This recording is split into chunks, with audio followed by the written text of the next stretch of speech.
Yo, yo, yo, yo.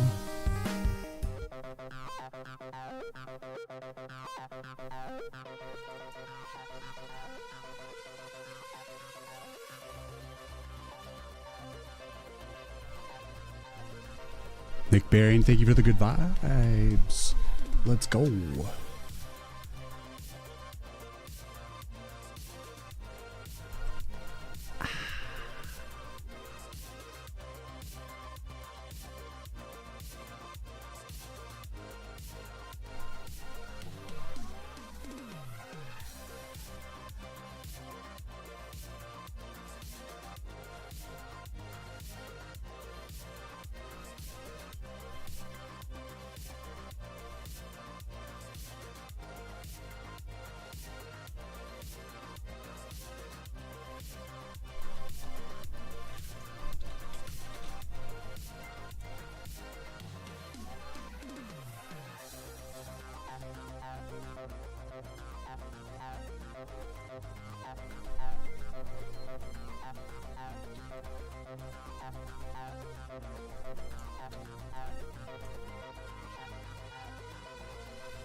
Mighty Beard, this character must harbor a hidden power. Oh yeah, you know it.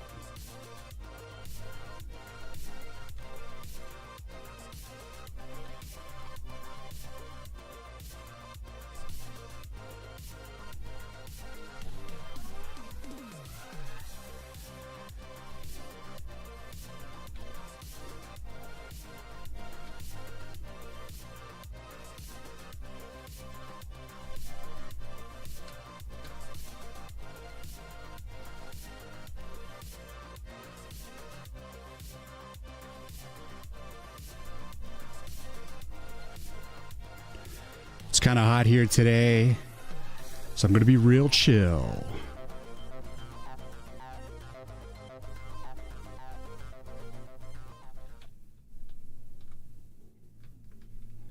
Real chill.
Yeah, just gonna work on the portrait for a little bit, and then we gotta also work on that background that we were working on last time. Nature, let's go! 55 months. _wild_RX just subscribed. Riyin Diablo sauce. Riyin Diablo sauce. Diablo. Good evening, sir. Welcome in. How you doing? How you doing? Welcome to the hot stream. It's kind of warm today, so just gonna be kicking it. I'm sure my room's going to get exponentially hotter through the day.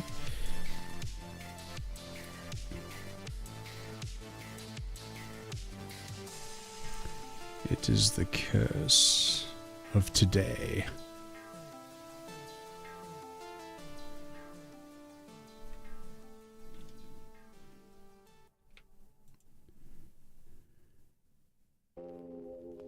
It is the curse I must endure.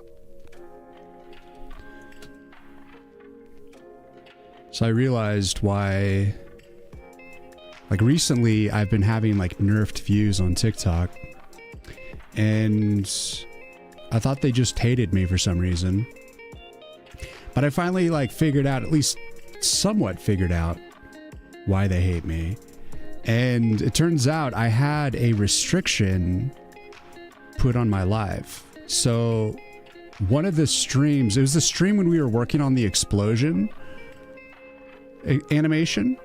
And I don't know, like it said it restricted me because I was talking about like either controlled substances, gambling, or something. And I think it might have had to do with the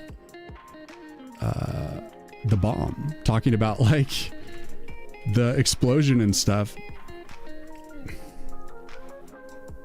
I don't know, unless I talked about like weed or something. I don't know, but like I guess it's really strict, so I'm not gonna be going live on TikTok, mainly because they've restricted me for like 90 days.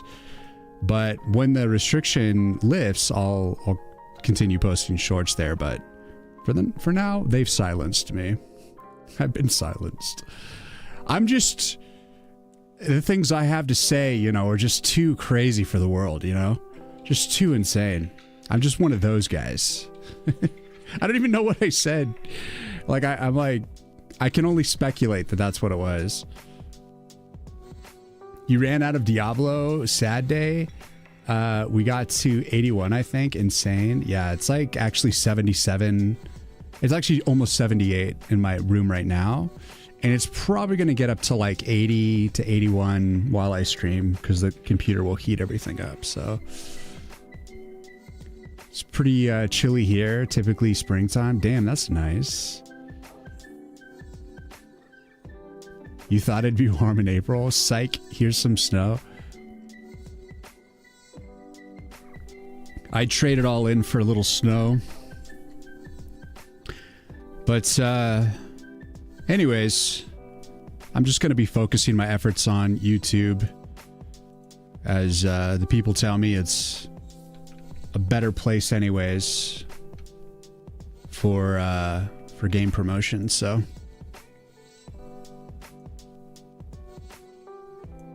I blew it.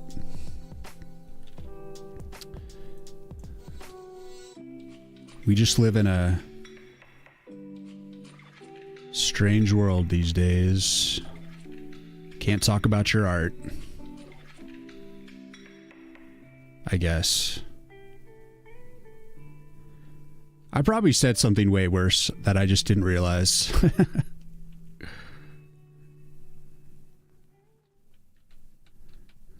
But all I know is that in the future, I'm not going to touch TikTok Live, because it's obviously a minefield of censorship and nonsense. So I'm used to being on Twitch, where I can kind of do what I want. But I'm also streaming to YouTube, so I can't be a complete rebel. We gotta be good.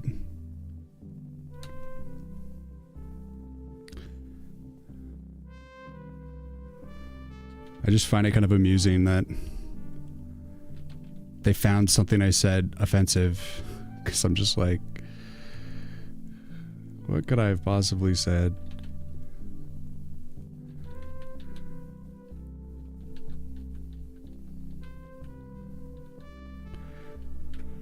But whatever. Fuck them, you know, fuck them.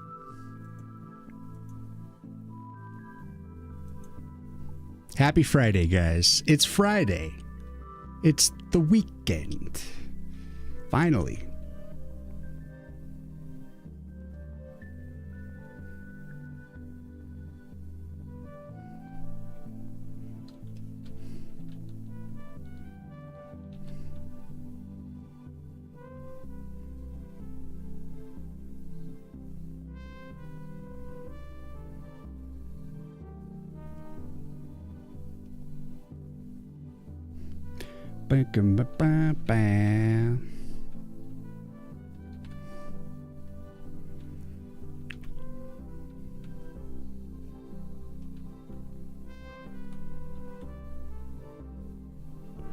Nothing's for free.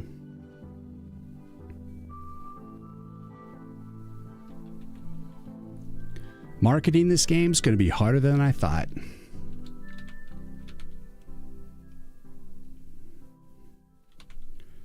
But we will never give up. Keep trying. Keep figuring stuff out.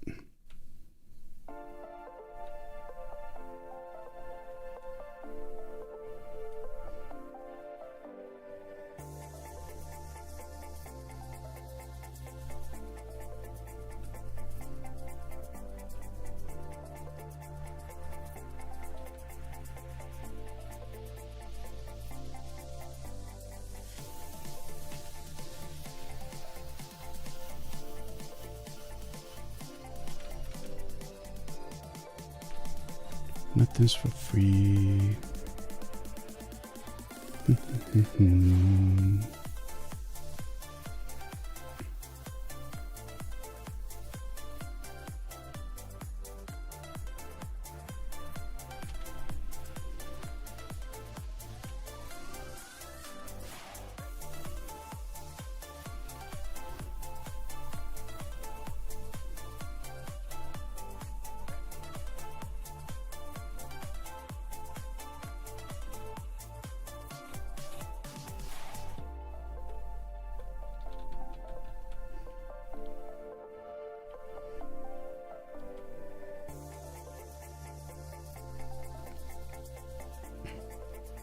Straight up Gruntled, what's going on? How's the game dev and the art going? It's going pretty good. Currently working on a dialogue portrait for Gantz in his full form. And then I'll later be working on refining this animation as well, which I think is going to take a while. I haven't done anything in the past day. I've just been kind of lazing about, working on miscellaneous stuff.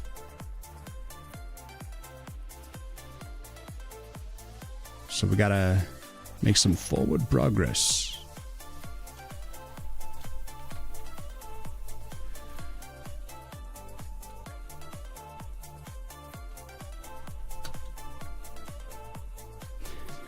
So you can see, like in the original digital art portrait I did of him, he is a lot, the armor's a lot darker. So I'm trying to push the values to be a lot brighter in the actual game, but I might actually pull back on it at some point, but we'll see.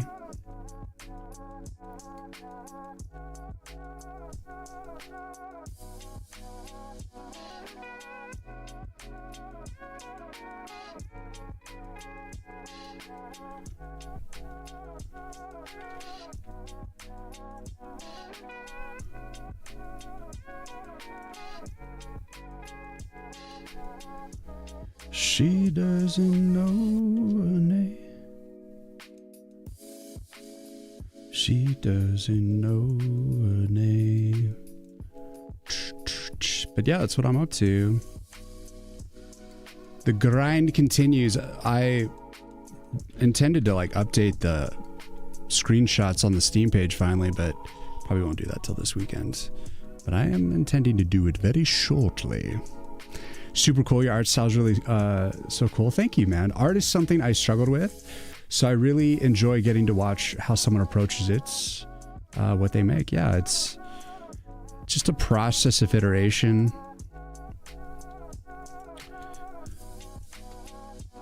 It's a bit of a square on that, so let's put in order proper colors for this.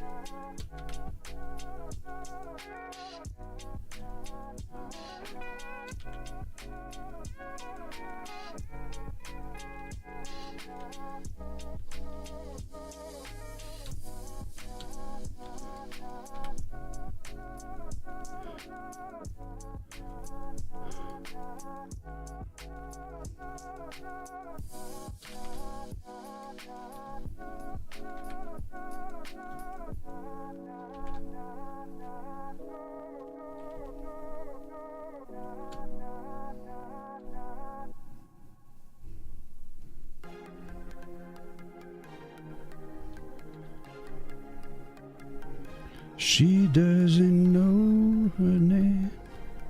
Wah, wah.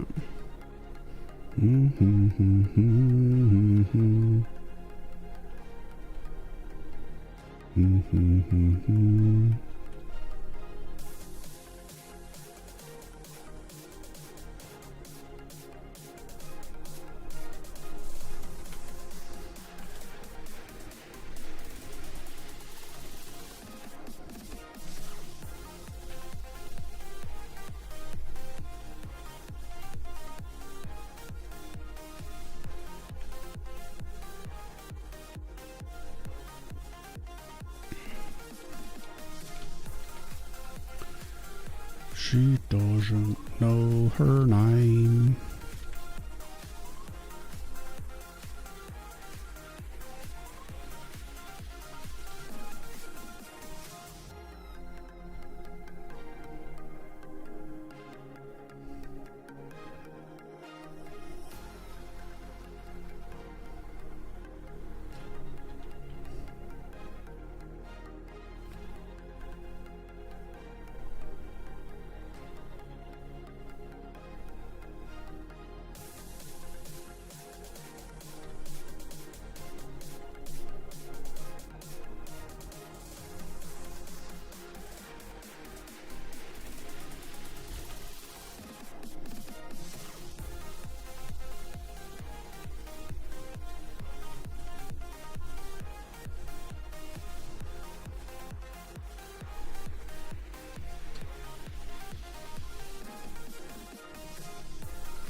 Yeah,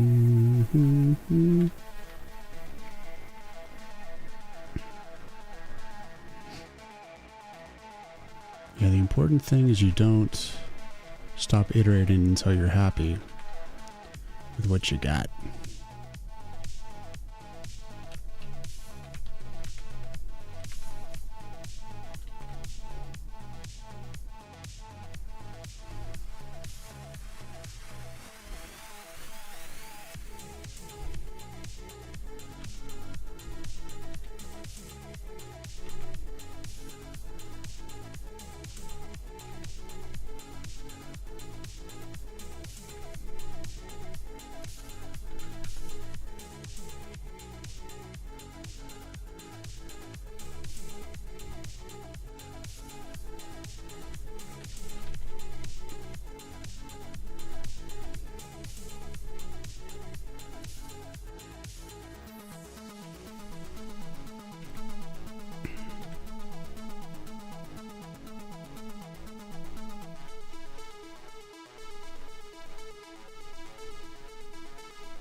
What's up, X-Mac? Nice.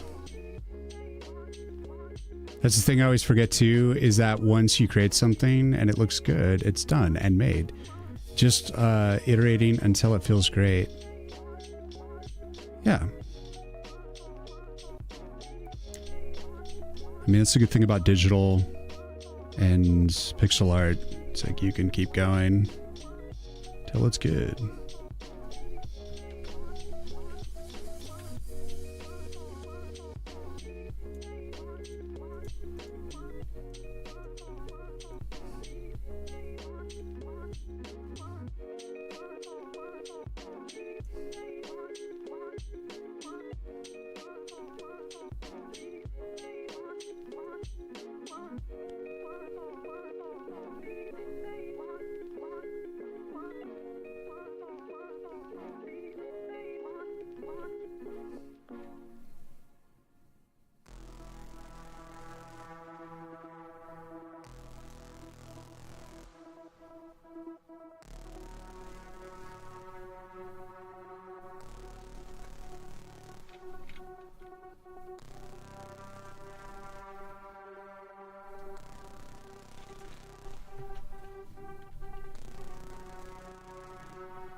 All good, making some props for the game we're working on. Nice.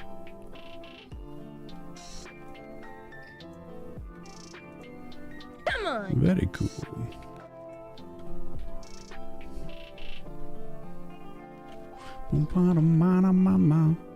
Lester, thank you for the follow. Welcome in.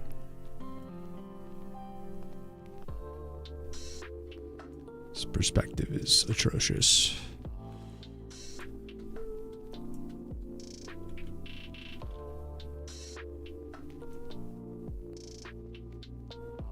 I'm just kind of freeballing the perspective.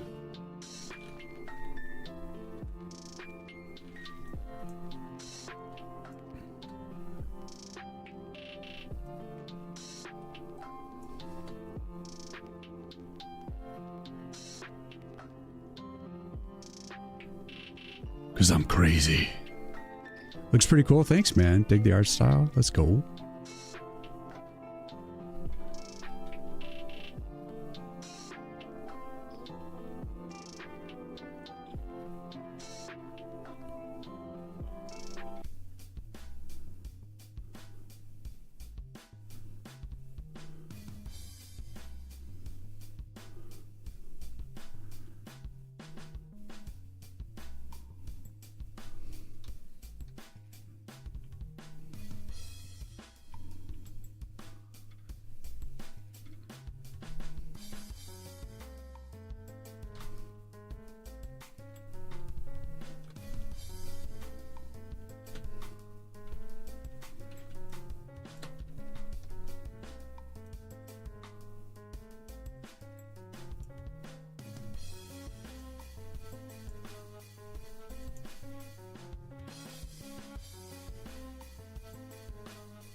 My curtain getting too windy.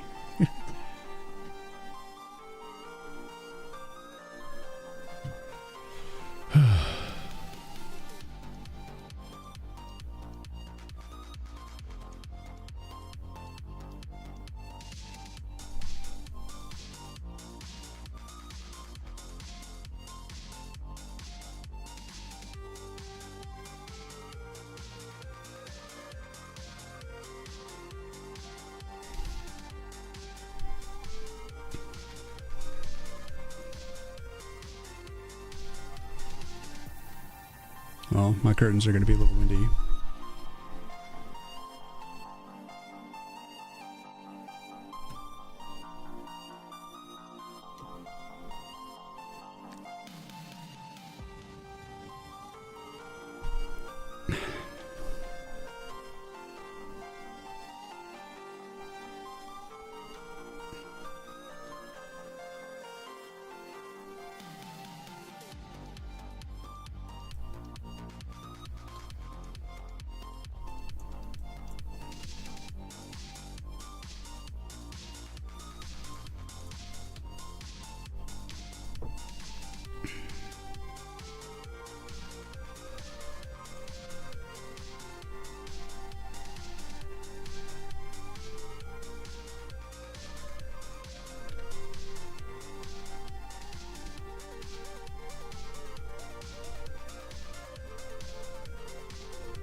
Did the vibe coding start?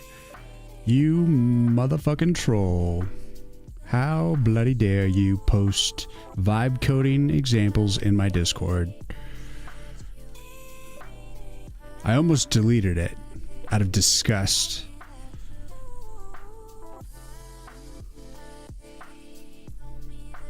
But I didn't. I didn't.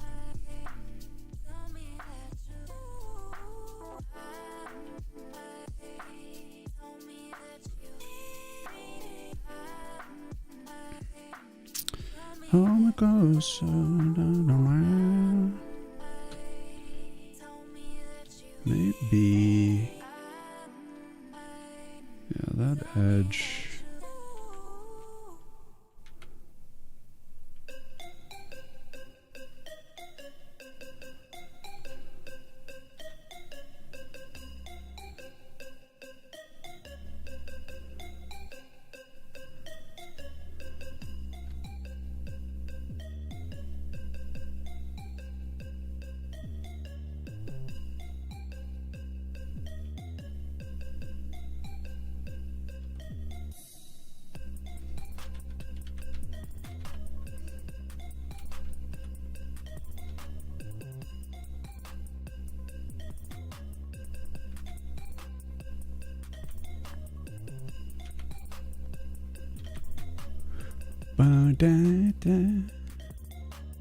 I have to keep abreast of things.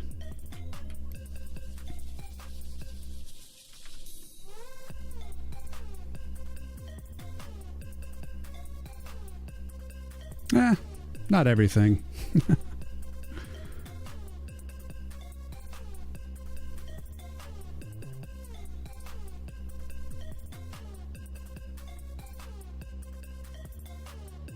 It's like posting tutorials on how to drive an automatic vehicle. It's like, if you need help with that sort of thing, then you're already a dumbass, so. You need help on how to use training wheels? You want to stay abreast on how to, you know.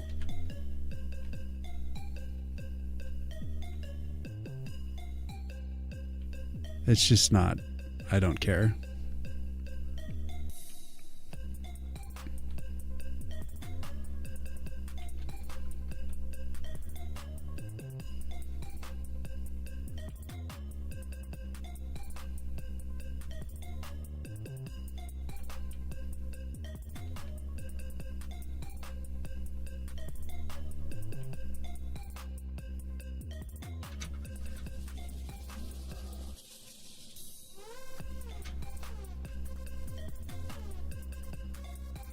Vibe coding is going to devalue it by a lot. It's going to be like working at a fast food joint, coding in the future when you're vibe coding.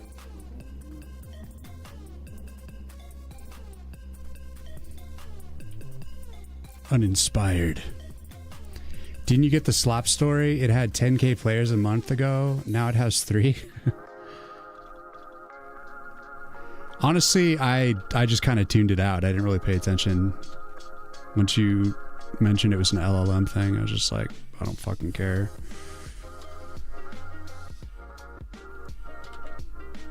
I got things to actually build. I don't need those things to be stealing my attention. When there's lots to get done, we got to get ready for Next Fest. Enough challenges that I must face in the present. So I'm gonna remain focused on that.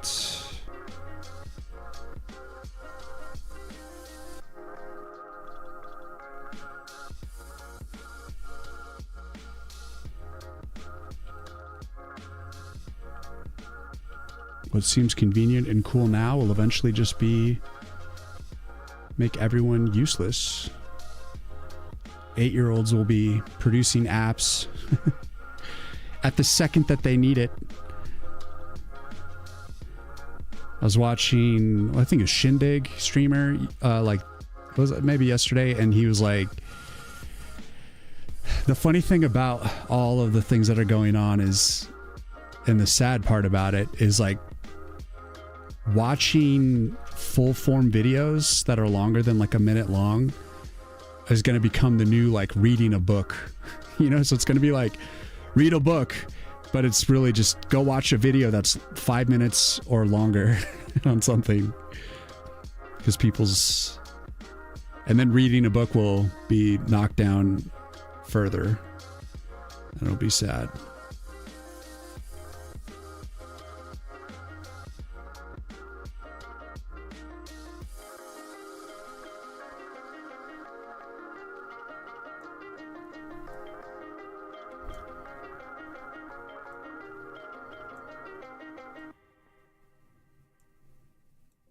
All I know is that I need to get off of TikTok and never look at that site again, because it's just designed to make you hate things. And it's horrible. It's a horrible place. I'm like really starting to hate it, because it's just like built to make you feel bad, but like addicted to feeling bad. It's very strange. And now that it's like not helping me promote the game because they're weird, putting restrictions on my lives, that I'm like, well, you do nothing for me but make me feel like shit.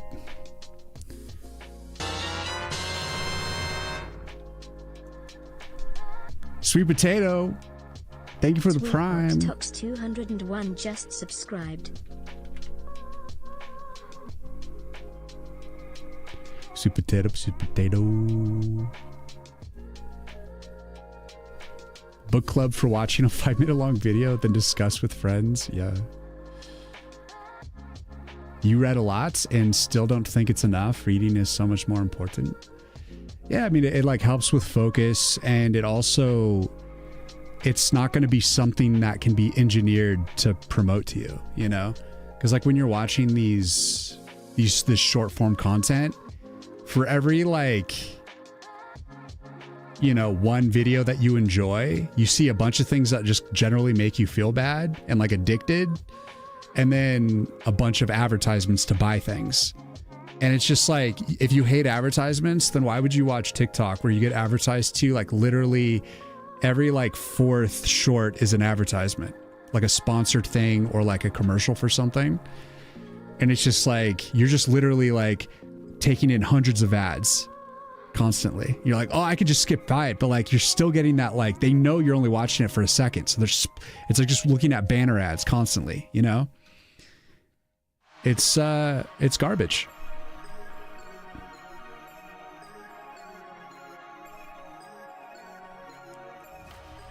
And it has sucked me in. I've been sucked into the brain rot, and I hate it. Because when I mindfully think about like how I feel after like looking at it, I never feel good. I always feel kind of like, ugh. For every like one inspiring, cool thing that I see like 10 to 20 bad things. And I'm just like, why? Why am I here? Why do I do this to myself? What is this you're working on? Will it go onto a card? No, this is going to be the dialogue system. So let me show you an example of the dialogue system with Marion.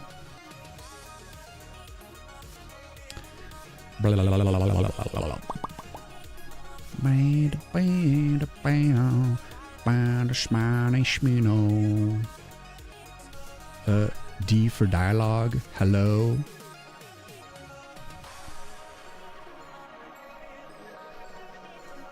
And you might have seen this before.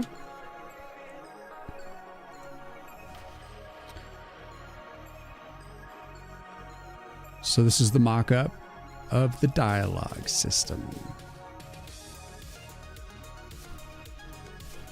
So it's essentially going to be this, a portrait for this, basically.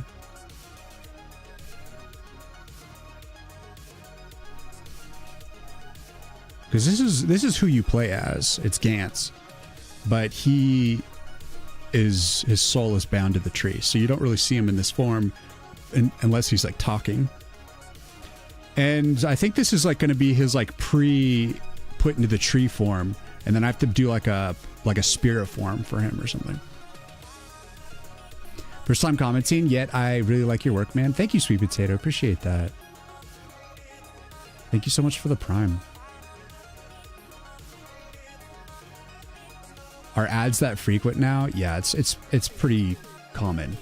If it's not like a deliberate ad, it's like a sponsor thing, you know? And like the way that it works on Talk is they fearmonger like insanely, like an insane amount. They're like, are you doing this thing? It's literally killing you. And then you like look into the corner and you see like the shop. It's a shop thing, meaning they want you to buy something and they're trying to scare you into buying it. Like, if you don't do this, you're going to die. The things you're taking into your body is poisoning you. All you need is this product. And it's just like so shameless and like horrible. And then there's like all this like gender wars and political like everyone hates everyone else. It's just this constant like everything. Just a lot of shaming each other and trying to win with like words that are meaningless, because in the end of the day it's all about the actions you take, you know?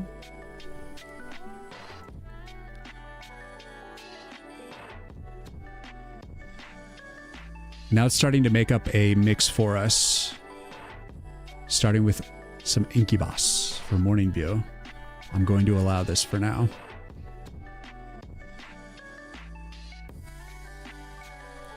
Yeah, I like how Marion came together. I liked going back to the green, and yeah, no, I'm definitely happy with where she's at. Enough that I'm not going to do anything more to her. I'm just going to keep moving forward on this guy. So we're going to continue rendering this, trying to add like detail and love to this thing. Slowly building it up little by little.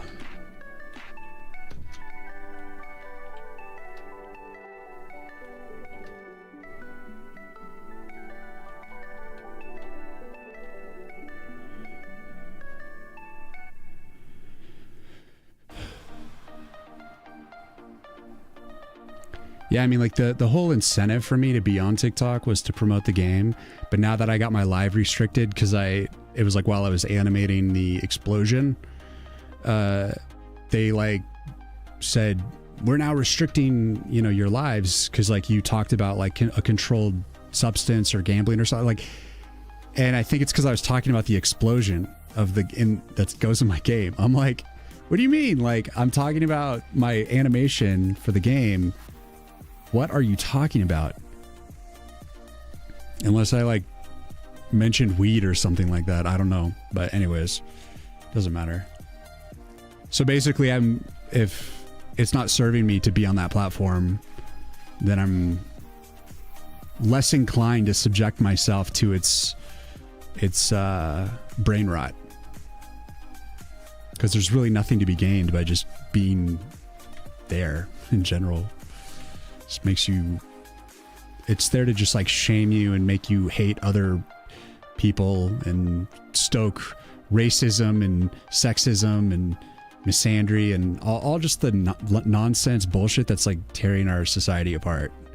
It's like, fuck, dude. It's undeniably like addictive to just hear people have like hot takes about really triggering issues.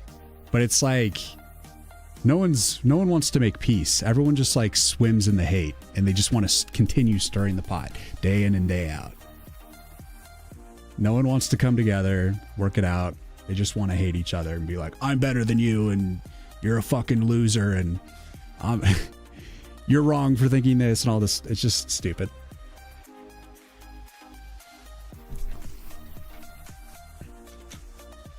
Love the character design, and you even animated the waterfall. I did, yes. I do have to actually update the background for the dialogue system to be the current art, at least the current color scheme, because right now it's a little too dark in the backgrounds. You know, despite the vignette, but so yeah, I'm gonna have to put that back together somehow. Bring in those assets, but anyways, for now I'm just focused on this. Just making progress. All right, let's see. Let's see. Wanted to play Lump. What do we want to play? It is Friday, but I don't know what sort of mood I'm in, guys. I don't know.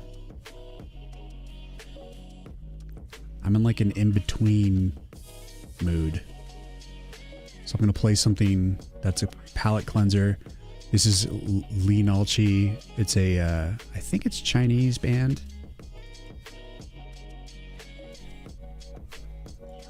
This will completely strip away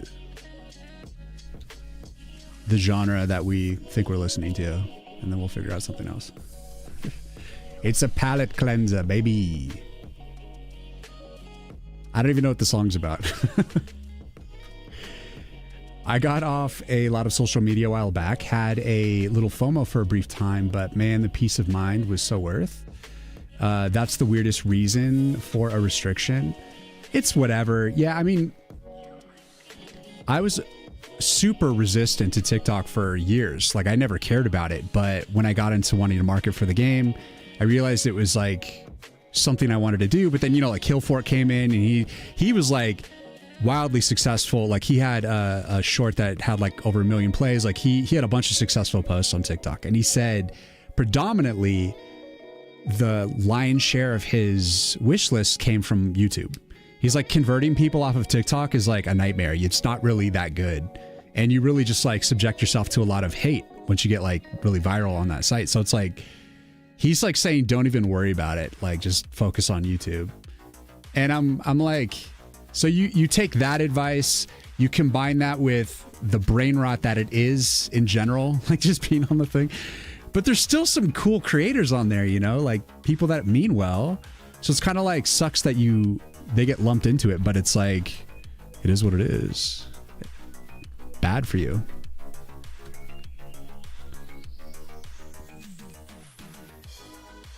It's like the contempt culture of programs fighting over languages or tabs versus spaces, but dialed up to 11. Yeah. Butt rock mood. I'm trying to work on building a 2D game, but my weak area is the artwork. So I'm thinking I'll start with a lower res pixel art, like 30. Yeah, I mean, if you stick to a smaller resolution at first, it's definitely going to, in a good way, restrict your options. Because like, there's only so many things you can do at a smaller sprite size to say like, that's an arm, that's a face, that's an eyeball. And so then you just kind of go through like the few concepts, you know, like, am I going to do a square, like a 4 block square eye, or is it going to be like a little bit more rounded, or is it just going to be a dot? And then, you know, you just do these little experimentations because there's really only so much you can do. So by limiting your options, it makes it kind of easier in a sense to design, because there's only so many iterations that can actually make sense, you know, actually fit.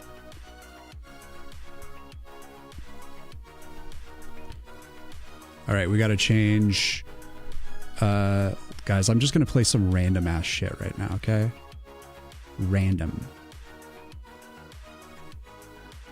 We're going to jump around tonight because I'm in a weird mood. And it's because it's hot and I'm not used to it being hot right now. And I'm like in a lethargic, I've been like napping all day, you know? So I'm just kind of like, I'm in this stinky mood, I guess. So we're going to stink it out together. Been a minute. What's up, Twergle? Welcome in, man. Happy Friday. Welcome to the stinky stream. That's why I'm working on this portrait, because this is like the funnest for me to just kind of freestyle on some art for a little bit. Just get into some rendering.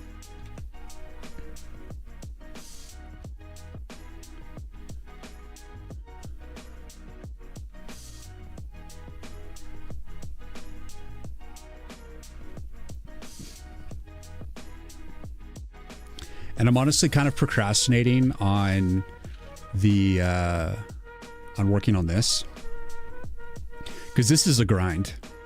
This is a big grind. So there's about like 30 frames I still got to do for like the left side of the flame here.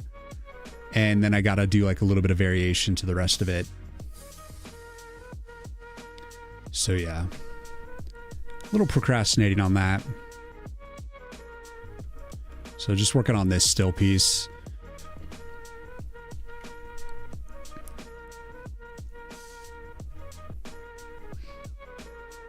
Some clean animation. Thanks, man. I mean, there'll be more to it. It's still a little rough, but I'll get to it later.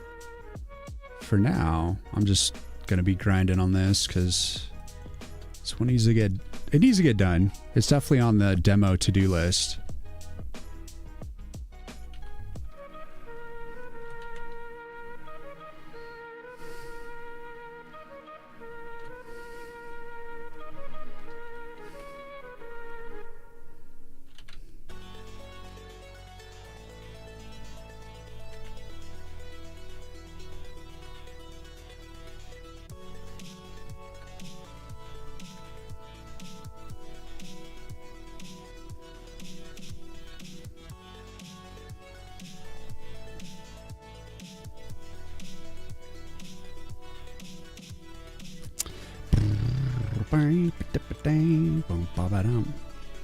I'm just bitter because my shit got restricted, you know, but I'm like, just moving on. It's no big deal.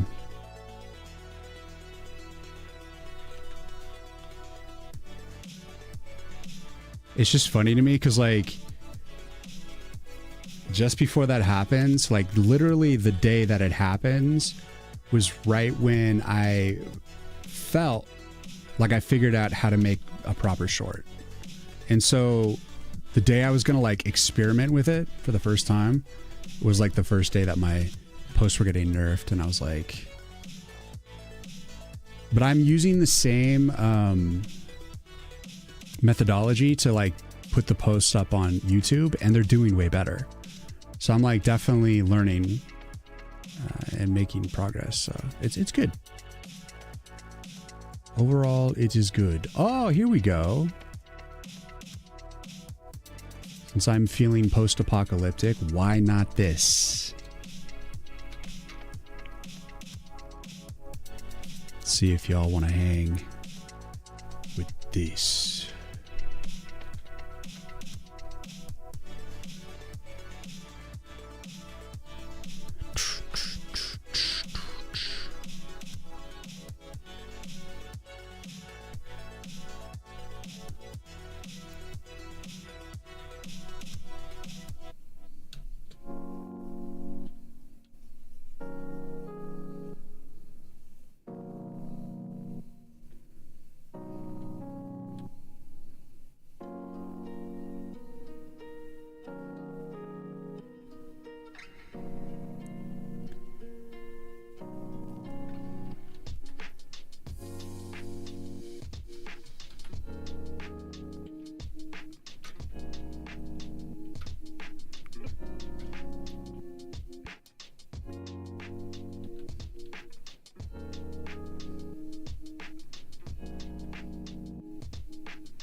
Boodle-doop, boodle-doop.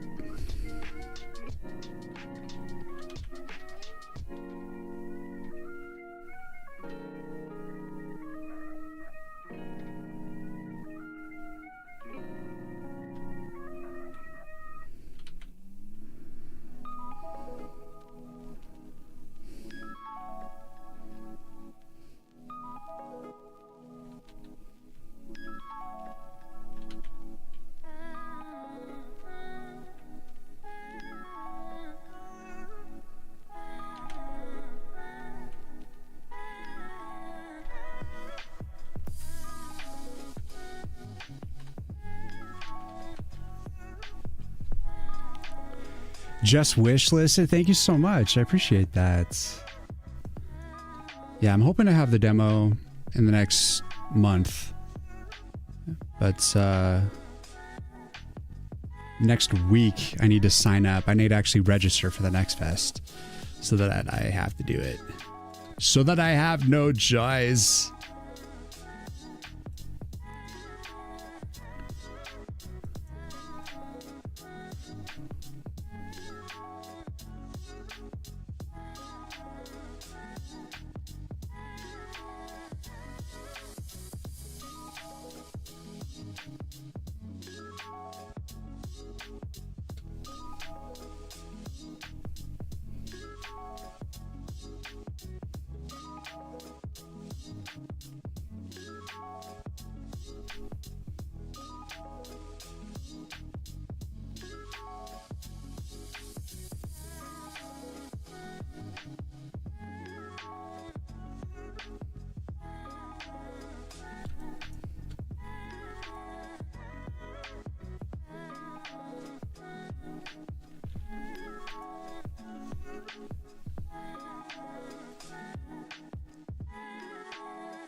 Yeah, yeah, ooh.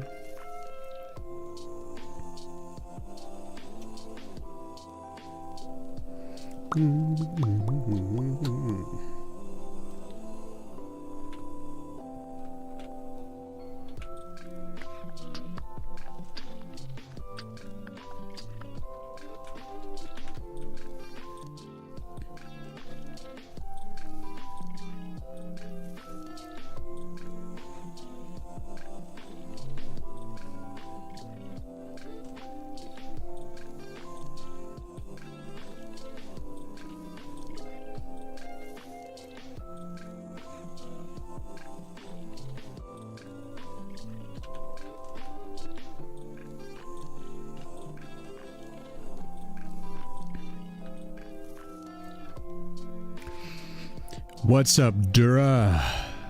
Welcome to the Rock Show. How did it come to this? Happy Friday, my friend. You're here until you inevitably pass out. We will try to ASMR you with some Muse. Or I'm listening to some Absolution.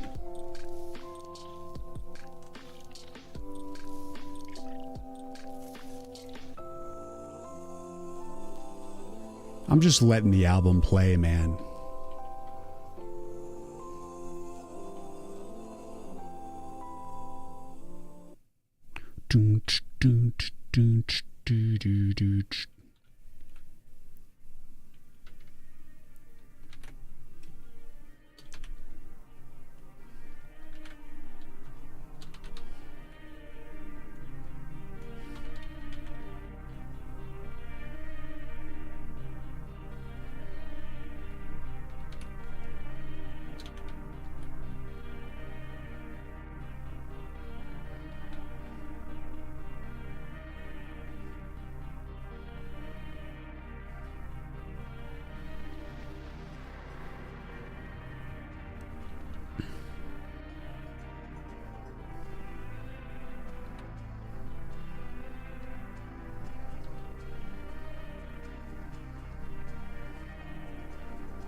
Who's this fellow? This is Gantz. But I'm also considering... He's the guy who's on the cover, but I'm considering making him so that you can name him to whatever you want. So if you want to call him, you know, Mr. Poopy Butthole or, you know, Conquistador, whatever, that you could. So the game would take on a more ridiculous tone. But I have to enable, like, you know, the ability to input that, so probably won't happen in the demo. But for the actual release, I would like for people to just play. Do what they want. But his official name is Gant. Wisely. What's up, Retro? That's part of the fun of, like, kind of RPG type stuff, you know? It's like... And this is not, like, full-on RPG. We're talking some loose RPG elements. Just kind of playing with it a little bit, you know?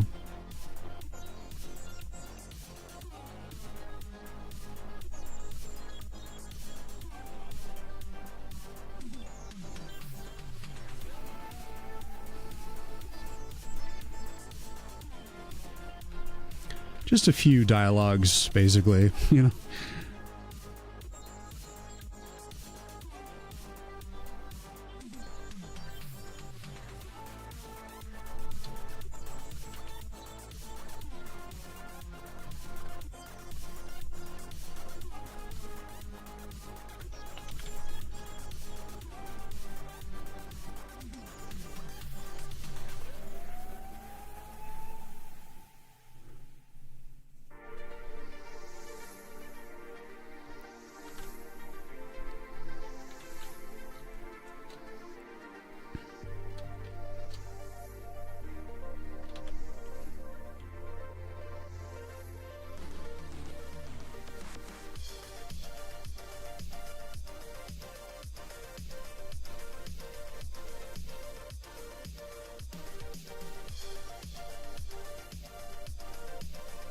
I think any game worth its salt has a little bit of leeway that way, you know.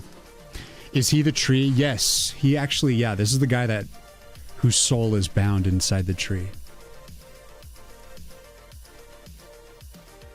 So there's going to be parts where the tree's like talking to you and it's going to be this guy, but we got to make his spirit form as well. Like this is his like full elf form before he's put into the tree. And then once he's in the tree, he'll have like basically the same portrait, but like I'll make it like spirit looking, spirity.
I wish I could.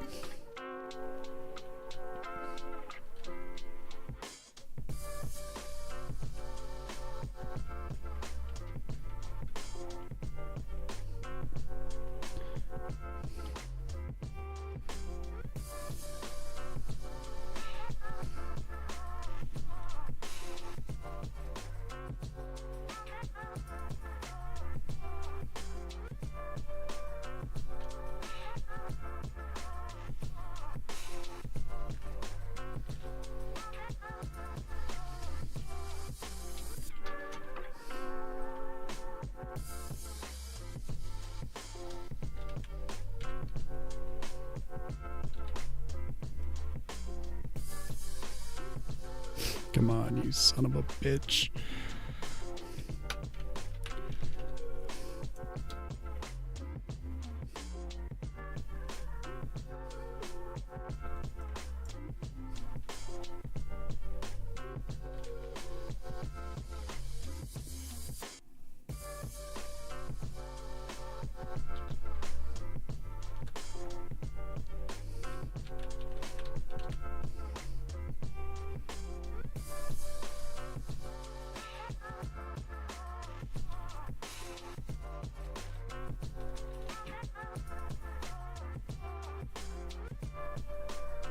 From the select character name, choose wisely as it cannot be changed later. And then people put names like wisely and change later. I like that.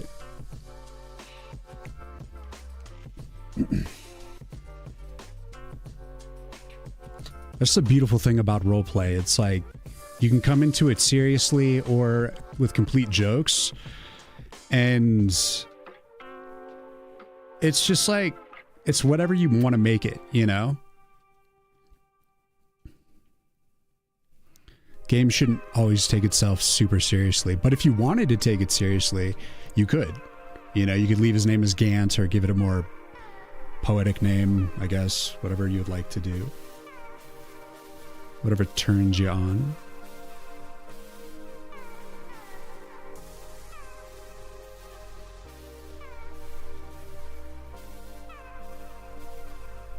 I wish I could.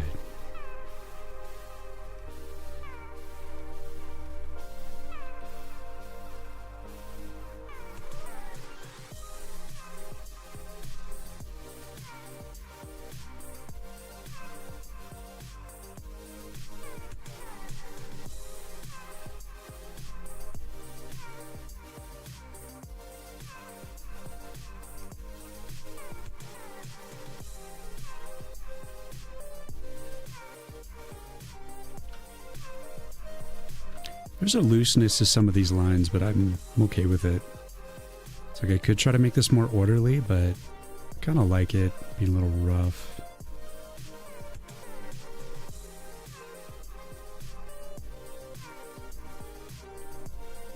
As long as it doesn't hurt the shape.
Want to hear a good game idea? I just had today after a friend suggested to add pop-up ads to my jam project as a joke. Sure, Tenchi. Y'all know that Steam is now no longer allowing games with ads, which is cool. You were playing D&D. My character was a draw elf, and his backstory was super long. He secretly was a werewolf. Has a werewolf at one point. I transformed to save the party, but then we all died. It was fun. Why did you die? Is it because he went berserk and killed the entire party? Did you like roll like where you lost control?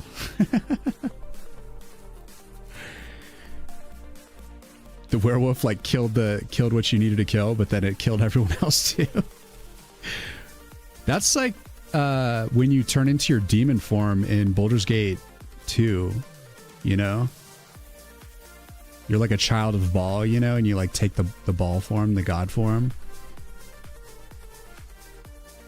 That's why my name in Baldur's Gate 2 is Harry Balls, because that just takes some real balls. Were you 5e? Damn, Twitch says I'm sending too long a message. We'll just break it up into, you know, a couple of messages. Wow, wow. Too many minotaurs attacked us. We were beginners. Ah, okay. Well, as long as you didn't have the guilt of killing your own party from being in werewolf form.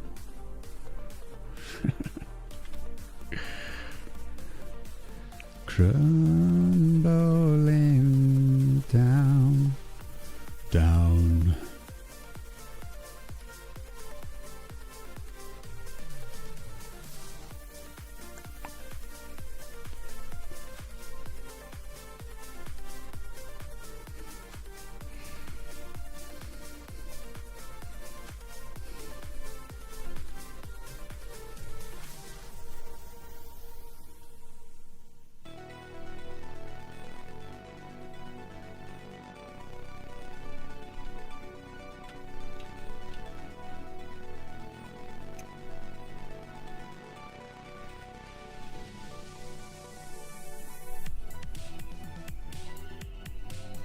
Intertwine. Mm-hmm.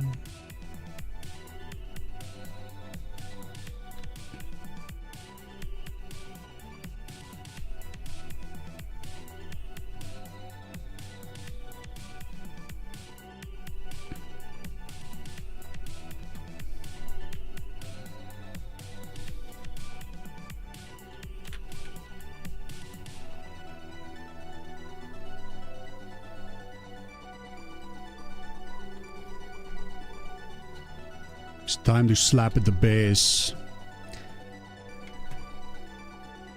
Long story short, a bunch of pop-up ads trying to stop you from playing the game and in the end is going to be a big boss battle.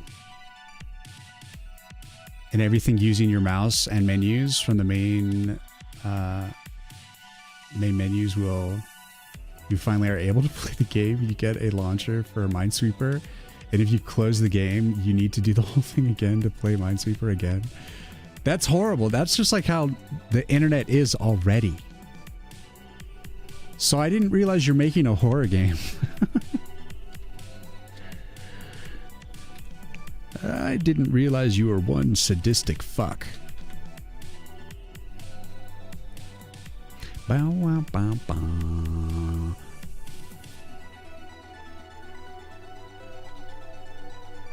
Damn, Tenchi.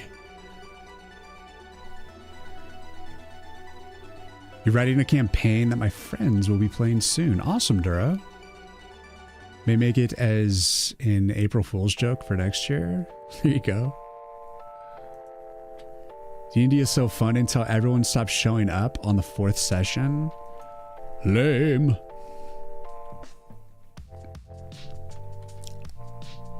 I want it now. It'll be your heart and your soul.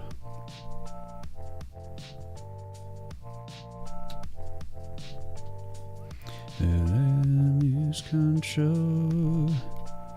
Ha. So.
going to happen, but I was pretty good at controlling the form until I mastered it. Then I transformed when I wanted to.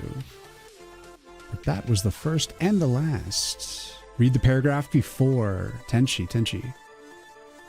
You would call it the best game ever created, and it would be all normal, epic music, awesome art, and a nice UI menu, kind of like Ori. Every menu option would be normal, but then once you would try to press the start button to start playing the game, would get an ad pop-up just as soon as you're about to click on the 5-second waiting time. Oh my god. And the Admageddon. Too many minotaurs. Yeah. I'm sure I've asked this before, but you play D&D? Yeah, I have, yeah. I haven't played in a long time, and I've wanted to like join, like reach out into like a local group and try it that way. But I have not played it enough. Really, like the majority of my D&D experience comes from Baldur's Gate, since that's Baldur's Gate 2, since it's based on D&D, but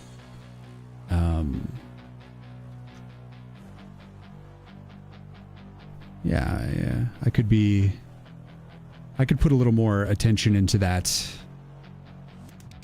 honestly. But who has the time to do anything these days when you're making a game? Everything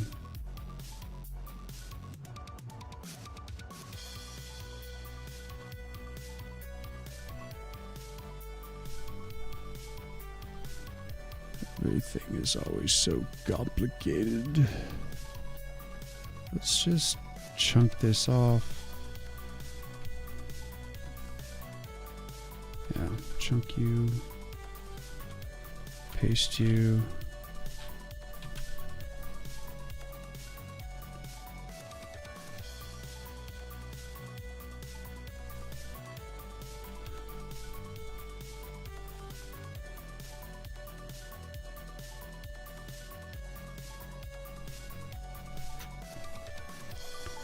Let it only come.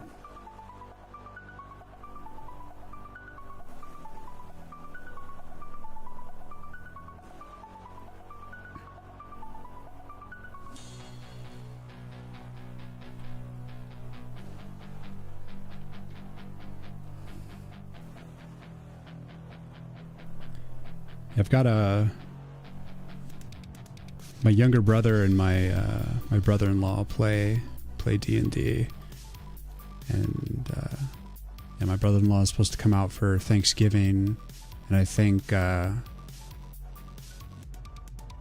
either gonna get him to bring out some Magic stuff or some D&D stuff. I think it'd be fun to play.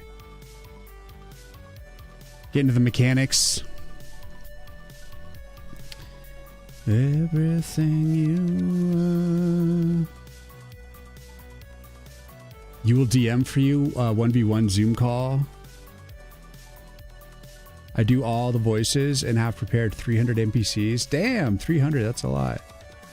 Quite the dungeon master. I do all of the voices. All 300? That's so many. It's too many voices, I tell you. Yeah, Tenchi, I did read the first paragraph. I think it was on ads at the time, but yeah, you're a madman. You should be stopped. You should be stopped.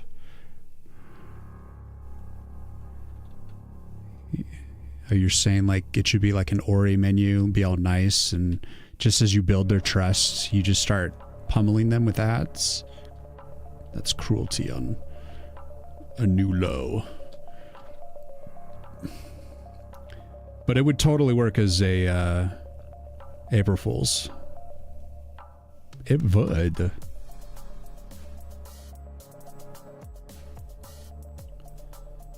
You sick bastard.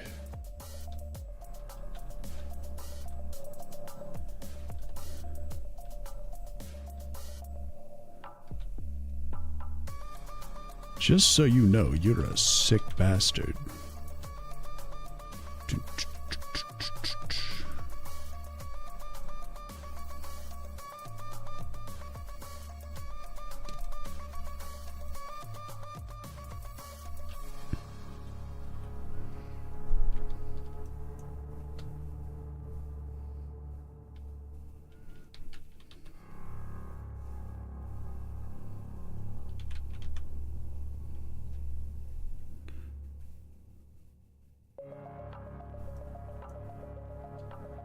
The best part is if you would actually like get a meeting with a real publisher just to show them that game, and you do it as a joke to prank them because you hate them for some reason, and you'd be like, oh, they're gonna like think they're investing in some nice game, and then like they play it and they absolutely love it because they're like, oh man, look at all these ads, oh, we're gonna make so much money, oh shit, yeah.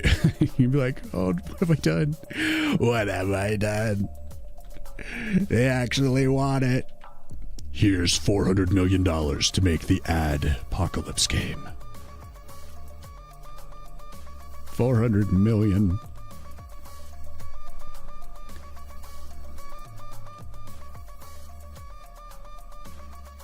Would you do it for 400 million?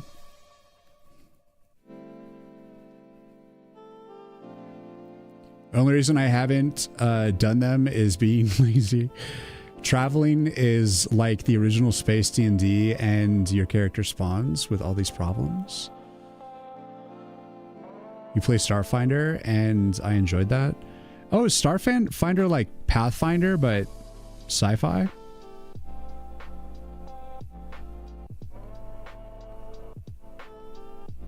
Isn't Pathfinder like the new, like, default? I don't even know. I know my buddy like was trying to get me to learn Pathfinder many years ago, and I was like too stressed out at the time to get into it.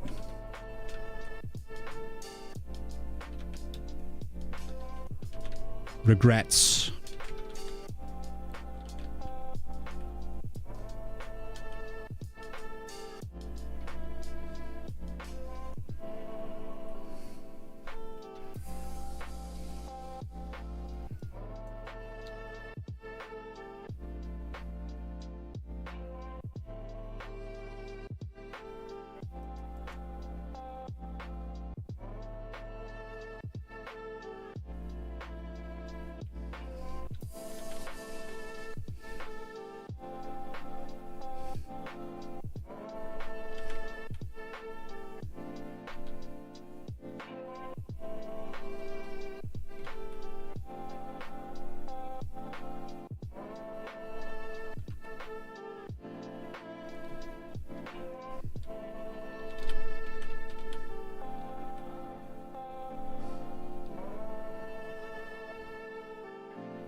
Yes, only problem with that game is I'll need to make some research about ad types.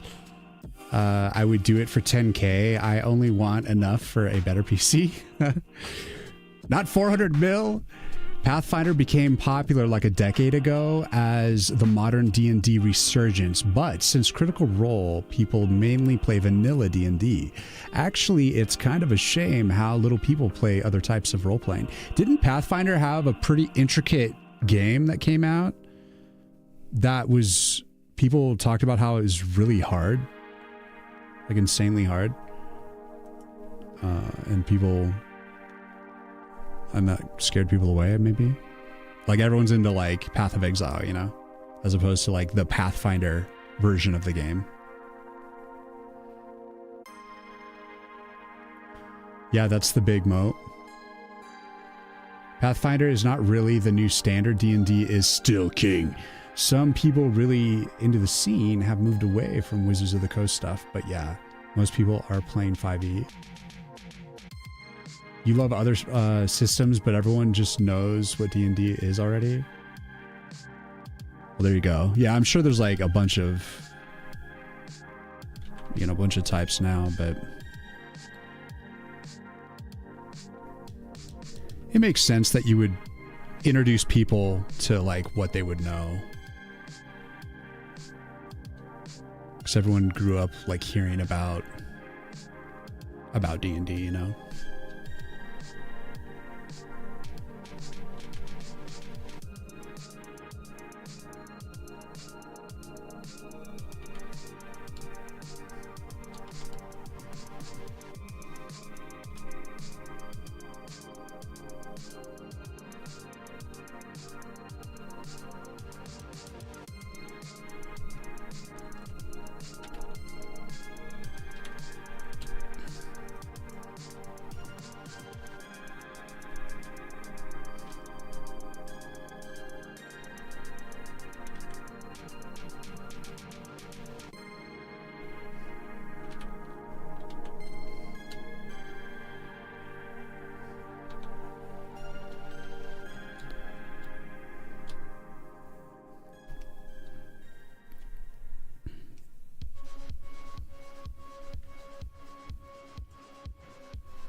You tried to play the one from the Kickstarter that sold a lot, but the setting is so hard to understand, you can't roleplay. Lancer, it's mecha and you have 3D printed mechs.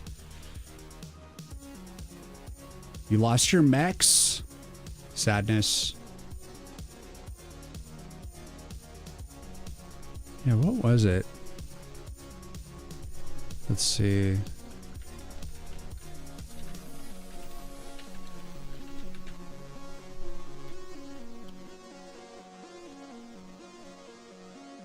Pathfinder Wrath of the Righteous came out in 2021. That sounds about right.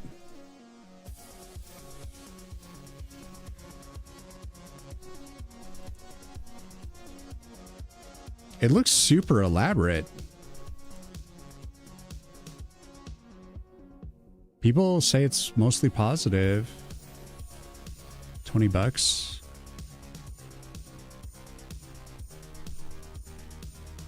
Leave you.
Shadow, shadow, shadow.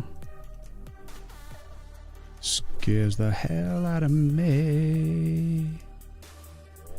In the end is all I can see. The hell out of me. Ooh. Oh, I am.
.5e is fun times 2. So many rules, so many options.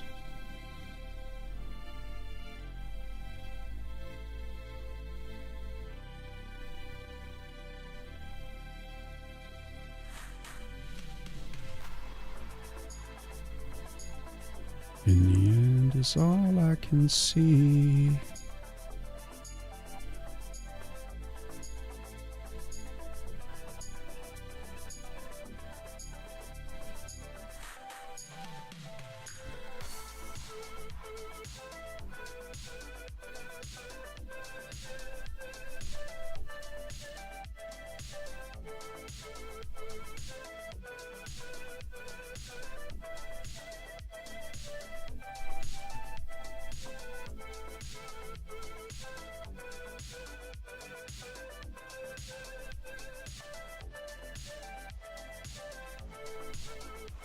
You're mostly into tabletop games to understand the design of video games better. Dura, rest well, man. Thanks for hanging. Thanks for chatting. That's honestly my greater interest in picking up D&D again, and just to kind of get deeper into the mechanics.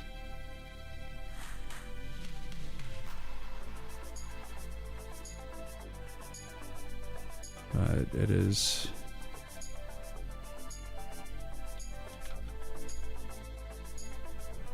definitely something that is not like on the priority list at the moment, just because there's so much I gotta get done. But at some point I'm gonna have to force it in.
Boom, boom, boom, boom.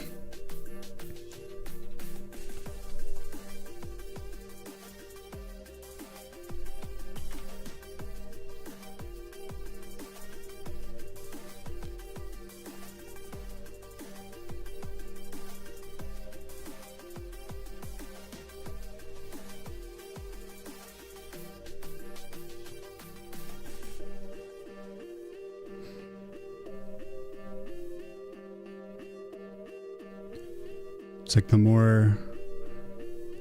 the deeper you get into like making a game, it's just like definitely all consuming. It is the crazy times.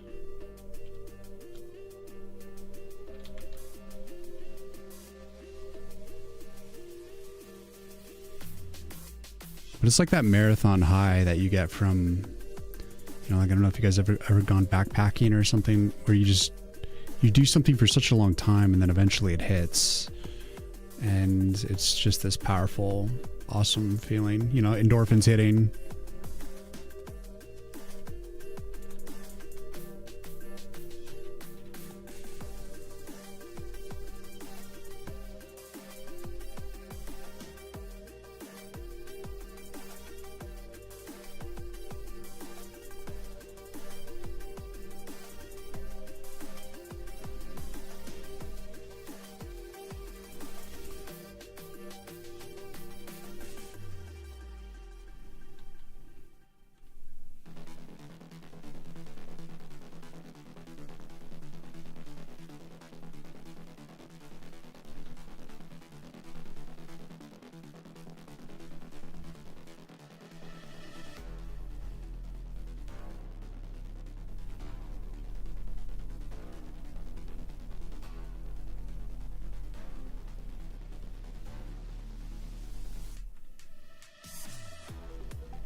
You're gonna go to sleep almost 1 a.m. Tenchi?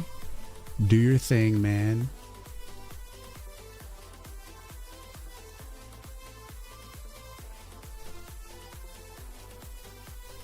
I think I only got a few more Muse songs left in me.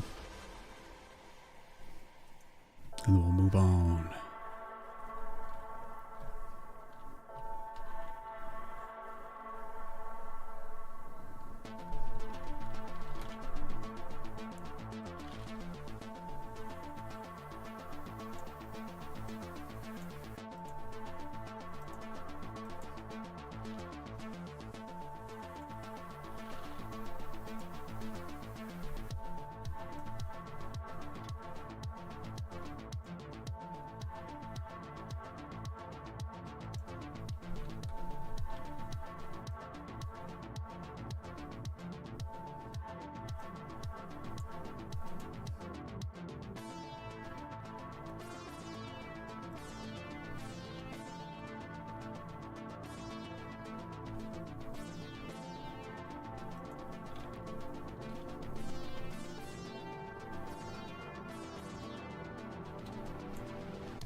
Where's the bubbling come from? I'm coding here and look to the ceiling. Funny. What's up, Richard? I make occasionally do the mouth pops.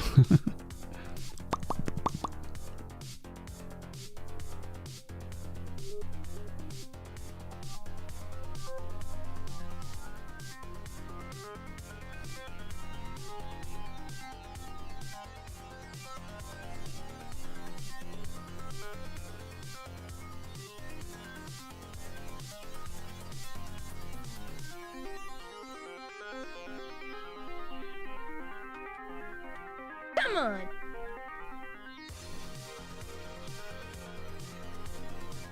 Richard, thank you for the follow. Now I know you freaked me out for a bit. My bad. There's just a ghost popping around. All it wants is to suck your soul. Possess your soul for all time. Alright, one more Muse song, and this will be the last one, and then I'll listen to something else. To which I know not.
By the way, man, really good job. Love your art. Really nice. Thank you. It's all for the game. Woods of War.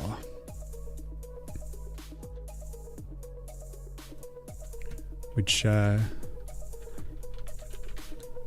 can see. Here's the Steam page. I need to update the screenshots.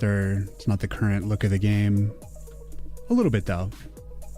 I made those screenshots probably like a month ago, and the game is like, the coloring and tone of it's changed quite a bit actually, but soon that Steam page will be updated.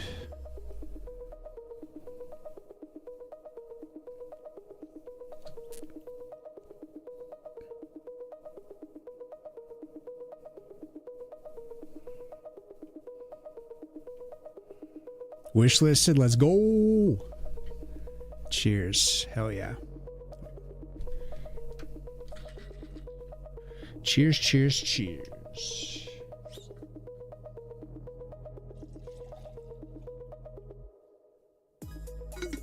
Waste you.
Beautiful, beautiful.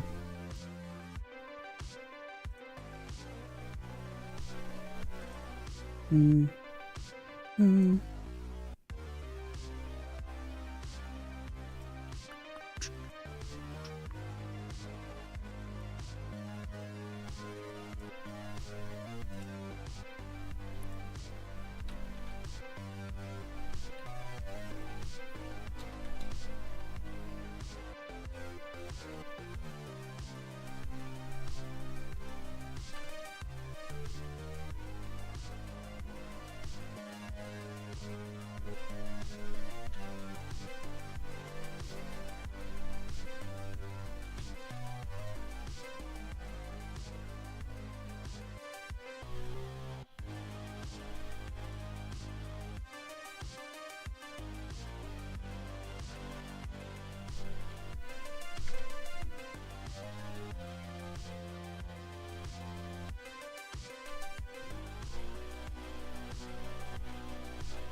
You can restream Gaga main stage at Coachella, bro. Time for a break. Gaga?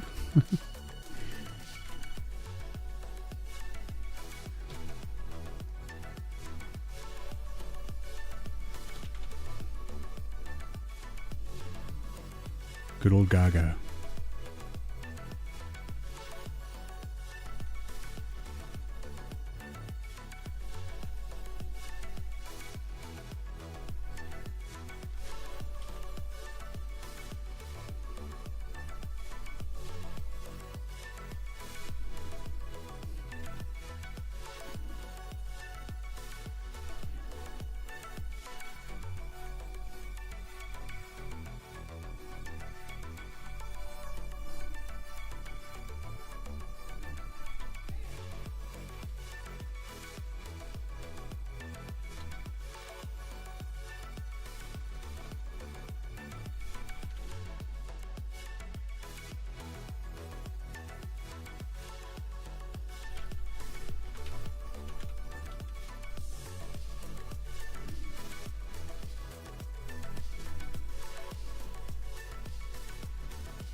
What's up, Champoon?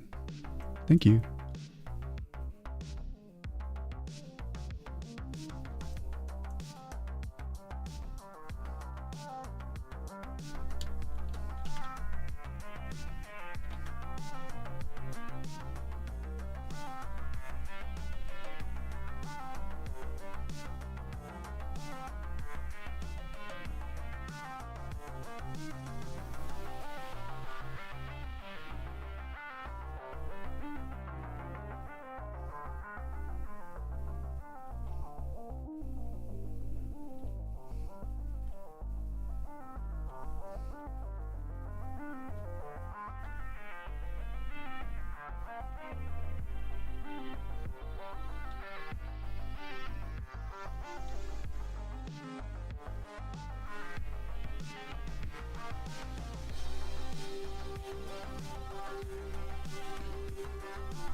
Like the beard.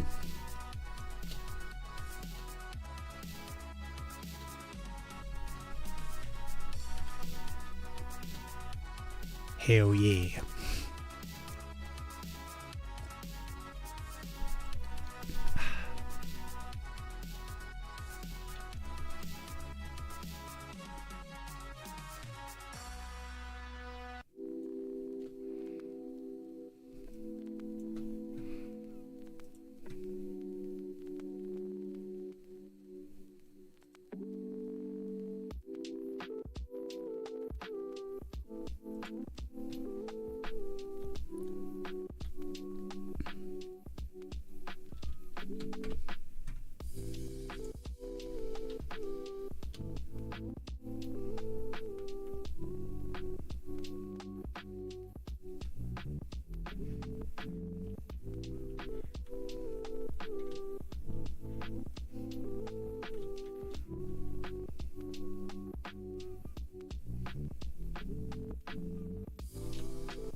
What's up, Magnus?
Some nice shoulder pad details. Working on it. It's not getting quite the emboss, like the inverse emboss that I'm going for, but it feels okay.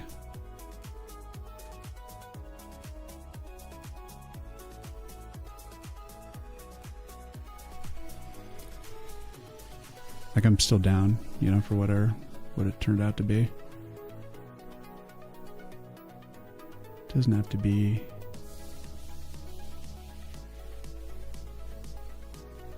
the exact illusion, the same effect that I had in the Clip Studio.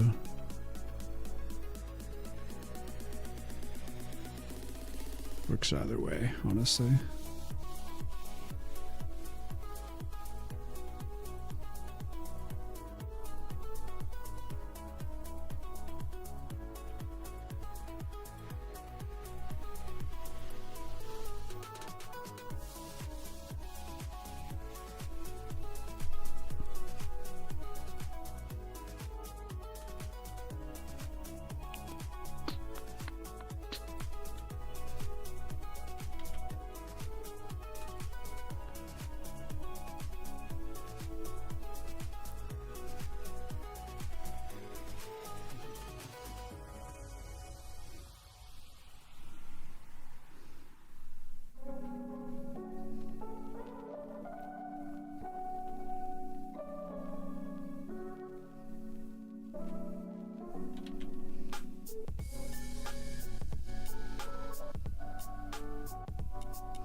Are those moon cycles on the edge? Yes. Yes, they are. Moon phases, yeah.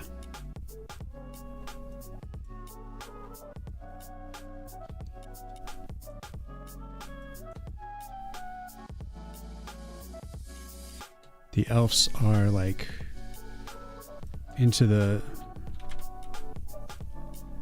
It's like moon and forest kind of a thing. Moon and forest.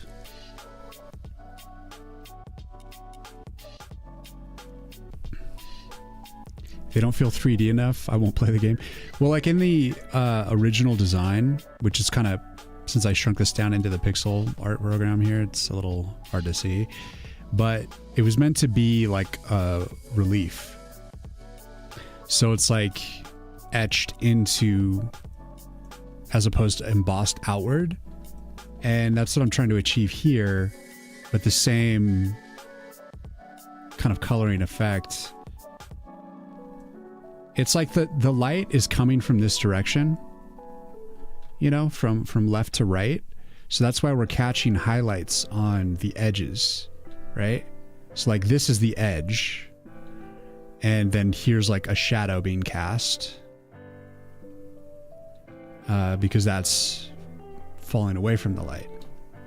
But it almost looks like it's the illusion isn't quite catching yet. And probably because I need a little more overlap. But since it's pixel art, there's like not a lot of room to like pull it off. So I have to get tricky. But again, if it doesn't perfectly feel that way, I don't care. Like if you think it's like embossing outward, that's okay. It's not that big a deal.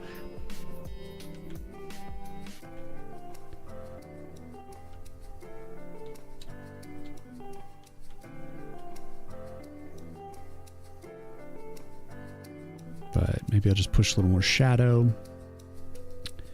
Maybe even increase the shadow size. Do this one as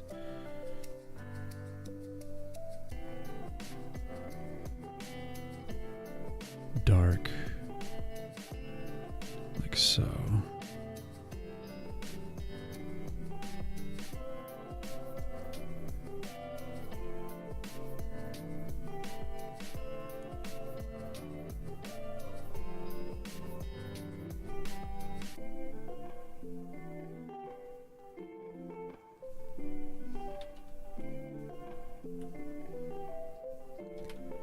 It's whatever.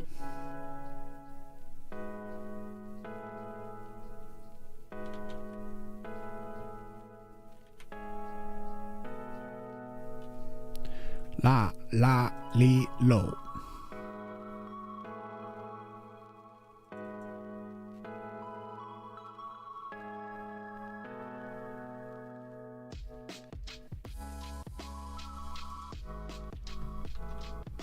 Bum, bum.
Have you seen him not grit his teeth? Does he look like he's gritting his teeth right now? Oh, because like in the original capsule art, he's gritting his teeth because he's in battle. Where here he's more just chill.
Yeah, he looks more focused and serious compared to the angry barbaric orcs. Well, if you had a orc cutting into your shield, you might feel like he does. Like, oh fuck. oh shit. Filthy orcses.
Damn orcs, they want to cut the bearded tree.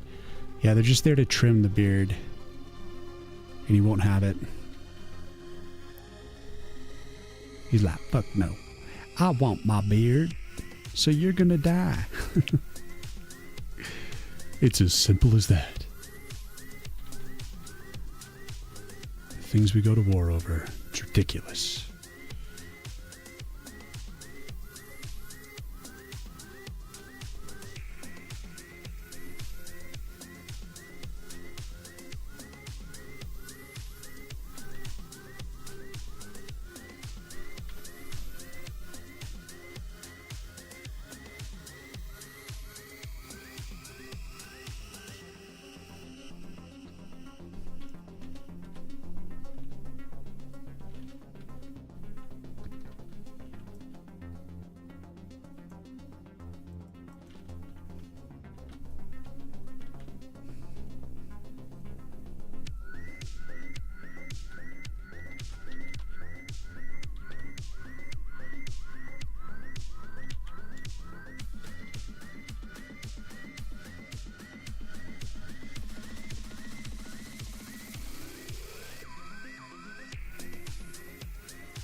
feel like being a game about defending a beard from being trimmed to better than saying it's a deck builder TD mix. I'll say that from now on when people ask me what the game is about. It's about protecting the beard. I mean, honestly, that could genuinely be like the serious thing you're defending.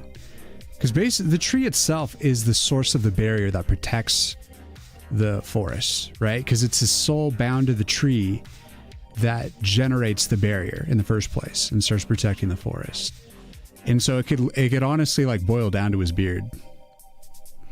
But to be honest, that as a game over screen would be pretty lame. You know, like they just like chop off his beard and then it's like game over. My intention for the plan for the game over is like the tree falls over.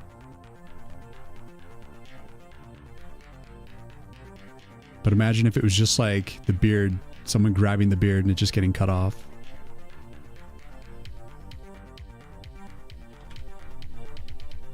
I mean, it'd probably work, like on a meme level for sure.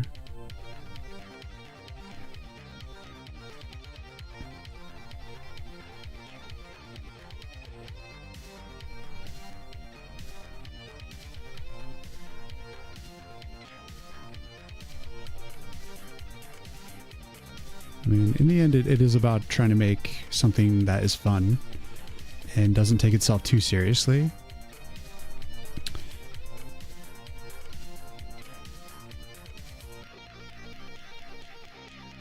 But I don't think I would take it that far. I don't mind if you tell people that.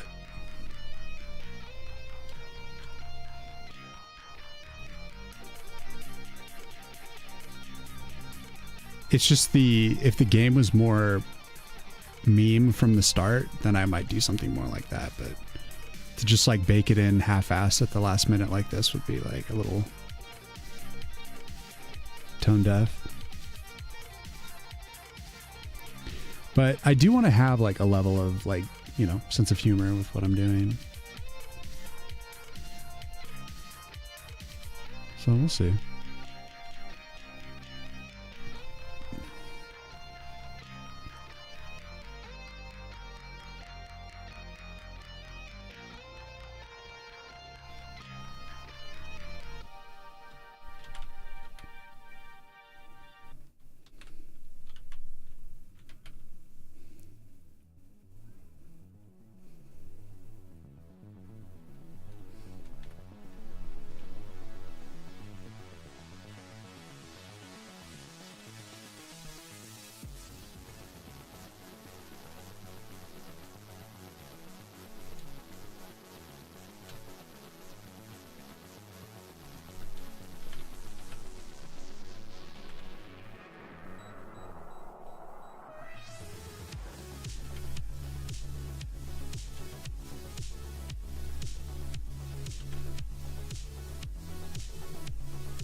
But one thing is true, is it is a fun idea.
It's a game about not cutting trees, so it's eco-friendly basically. It still has to have a certain level of cool and badass.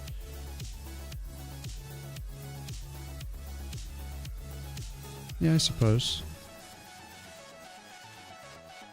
I'm just trying to mess with whatever energies I can conjure, you know, like I think having like one of the things that I think works in like say the MCU for instance was they had a little bit of comedic relief, you know? It wasn't all just completely taking itself seriously. And I for sure like I think a little sense of humor, a little wit.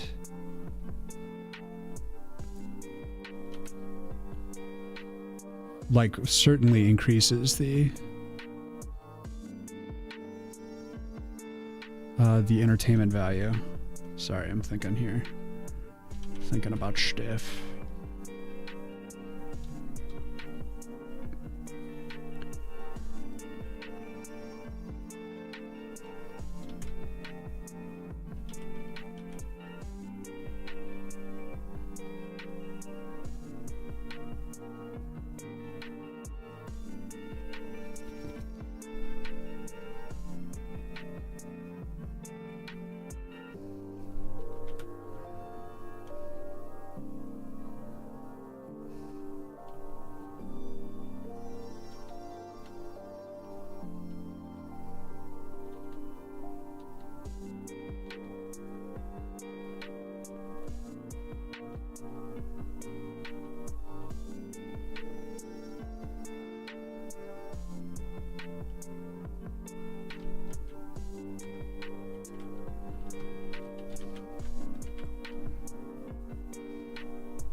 French ads trying to make me enlist for the ground army. They're not going to recruit a lot of people on Twitch.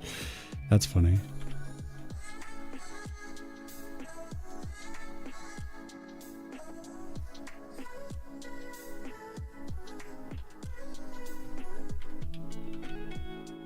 Yeah, imagine the streamer having control over what you're advertised.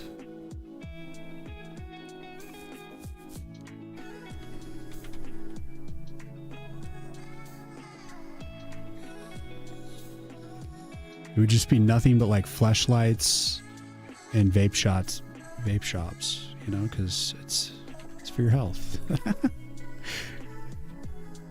I'm kidding.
Finish his eyeballs. He has no eyeballs. He just has like a squint.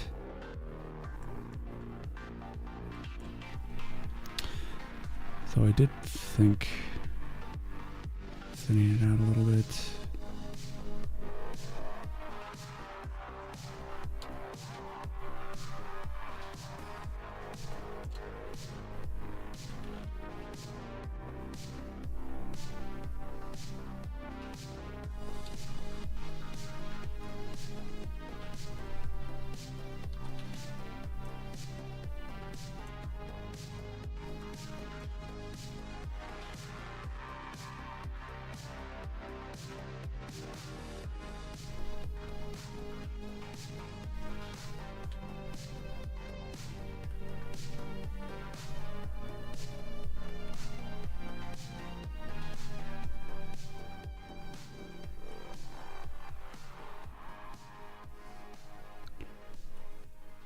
Something about the squinty eye makes it, I feel, more universal.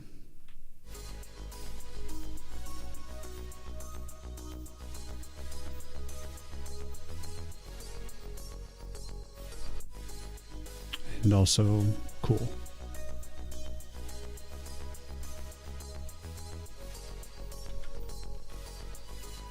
You know, Clint Eastwood style.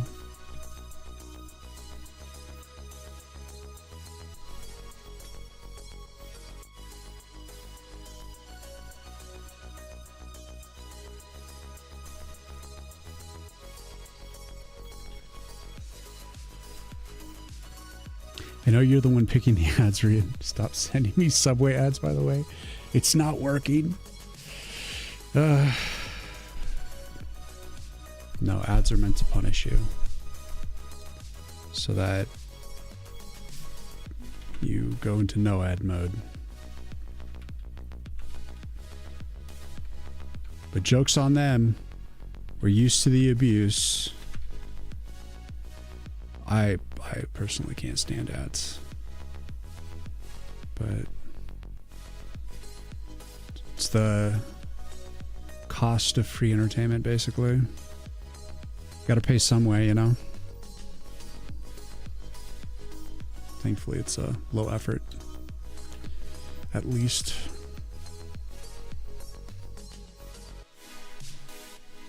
I can say that much.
That was pretty naive to say, but just wish I didn't cut the sound of the stream. It's quite annoying. Yeah.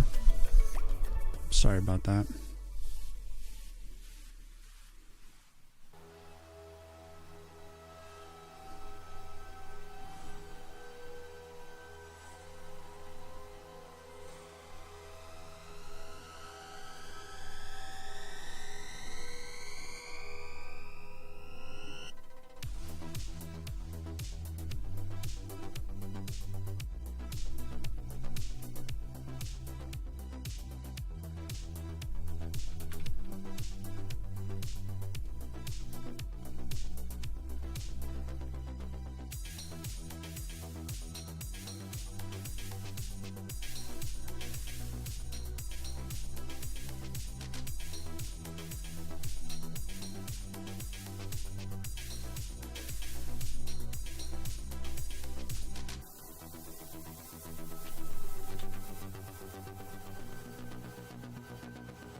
Don't be sorry.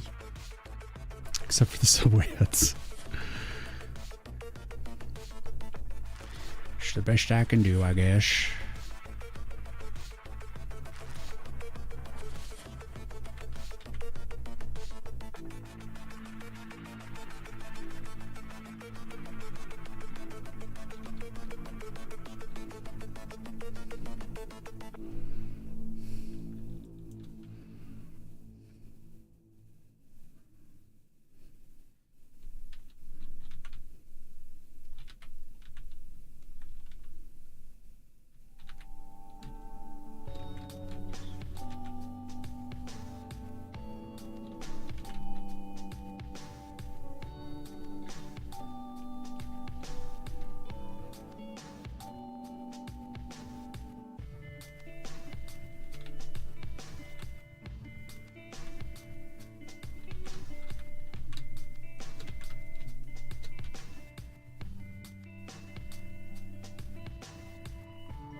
What's up, Horsey?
Just trying to make them look like similar uniform. But I realized that her skin is like way brighter. So I gotta bring that into balance somehow. Saturation.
Okay, we're gonna start working on this next. I think got enough love put into the Gantt portrait for now. And I'm gonna go to the bathroom real quick. And then it'll be all about that.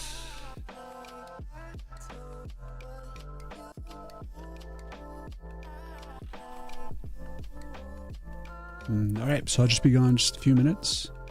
And we shall continue forward. And I'll probably change the music. So get ready for a different vibe. Alright, that shall be RB.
Come on.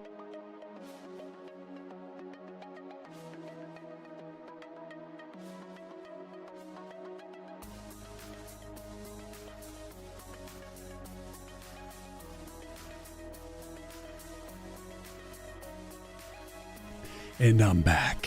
Pax Flora, thank you for the follow. I got snacks. All right. Let's start. Let's listen to something else.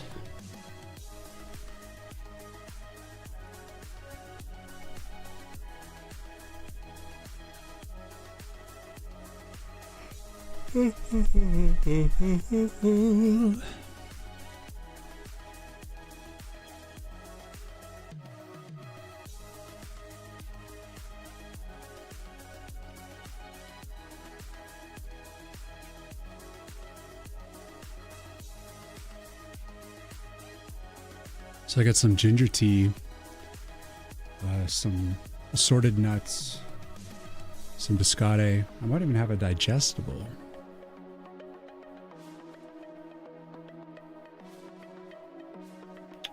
There's so many options in this world.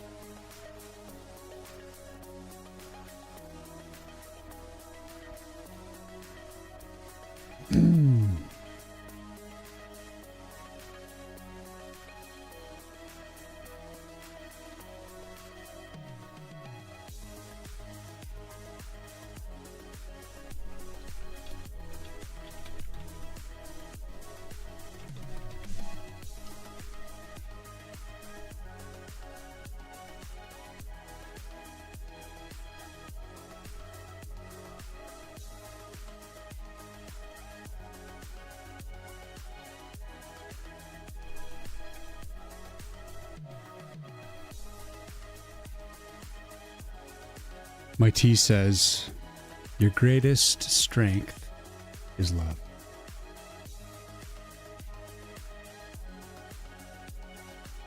Yeah.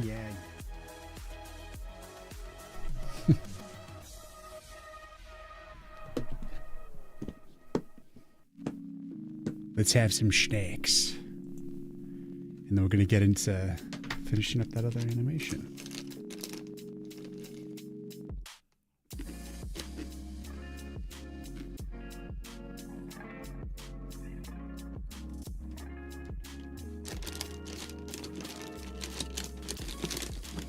We might even end up doing the flash freeze animation too. That'd be sick. What's up, Pax? Hello. Like, have I been drawing an A-Sprite? A couple years. About 3 years ago is when I switched from traditional to digital.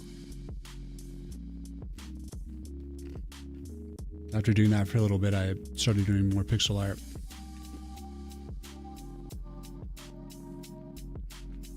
I'm doing pretty good. How you doing? Happy Friday.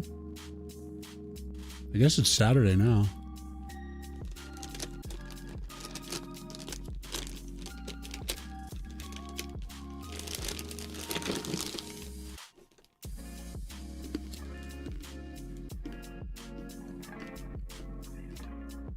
Yeah, I'm going to finish the flame. That's actually what I'm working on next after I snack. Just got a bunch of missing frames.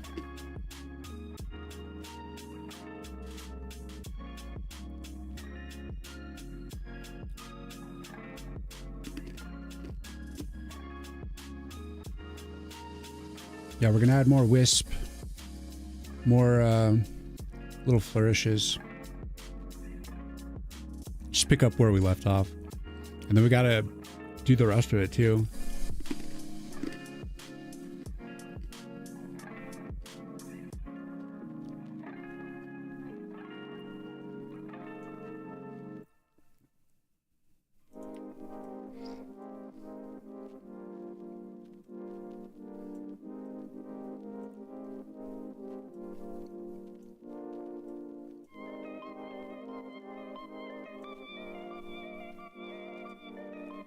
Much to do.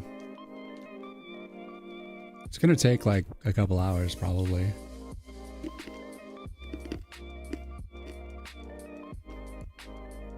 I'm gonna try to animate the lighter green, or like the darker green parts, I mean, with less like frame to frame animation. I want to do something that's more of a loop. So it's kind of like expanding and contracting a little bit or something.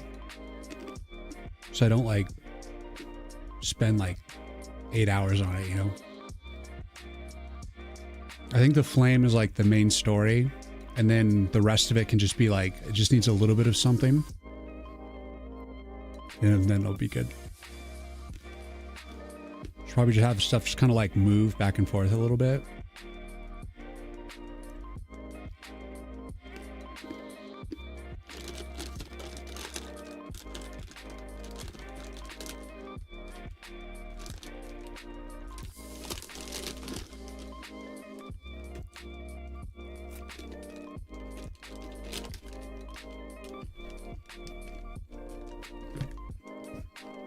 So you should blow up the scope when it comes to animations? Yeah.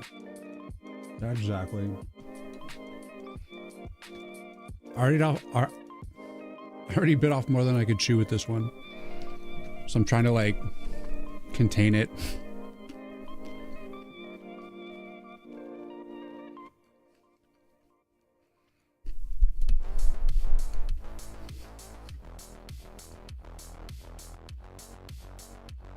But when it comes to like, this is for one of the special cards, which is a big area of effect. And those are meant to be like big payoffs, you know? So I need to make sure that the animation for it feels embellished and good.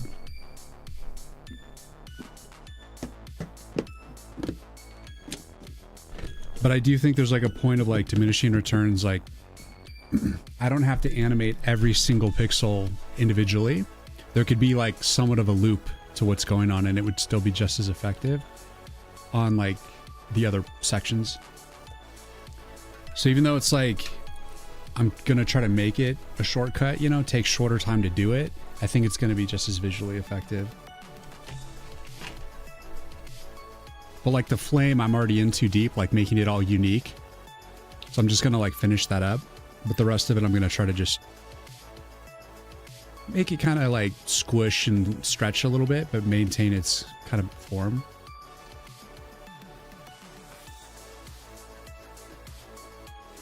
Makes sense? Yeah. That's the theory anyways.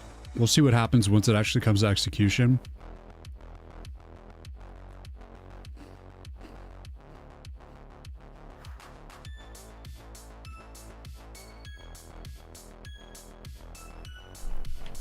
I'm still going to have to deal with each frame, and there's like 55 frames, 55 frames in that animation, so it's going to be a lot of drawings.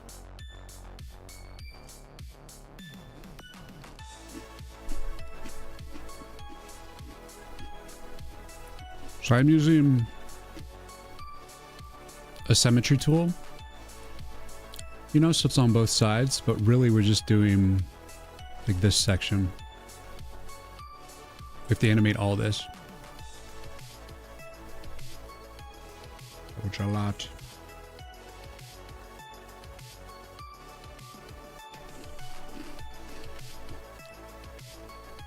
In another few minutes though. After I finish my snacks. I'm having some chocolate biscottis from Trader Joe's.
Biscotti is naughty. Well worth. I can't help it. I always feast midstream.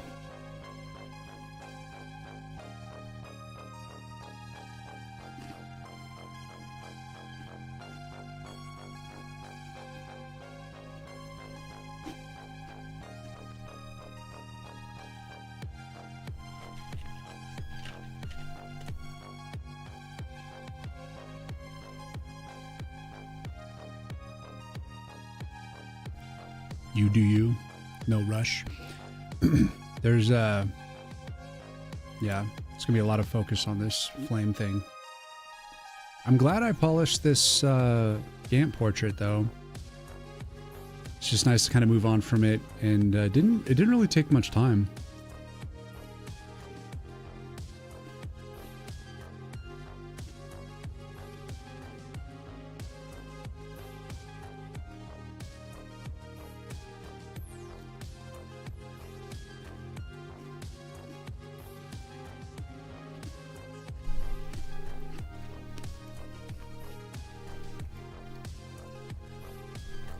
Probably come back to it like once more off stream. See if there's any like final touch-ups for it that I want to make, but then I have to make the like spirit form of Gantt, which I think I'll probably just keep him in the same armor. He'll just have more of like a spirit glow.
I got some almond biscottis. Oh, the snacks just keep coming.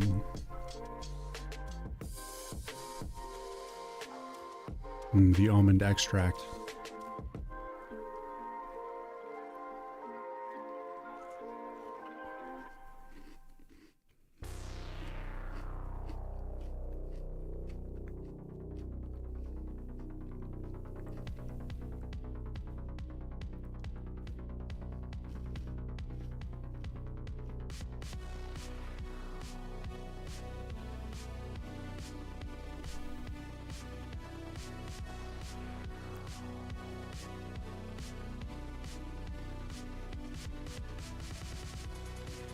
Sharing is caring, you know. I'm sorry.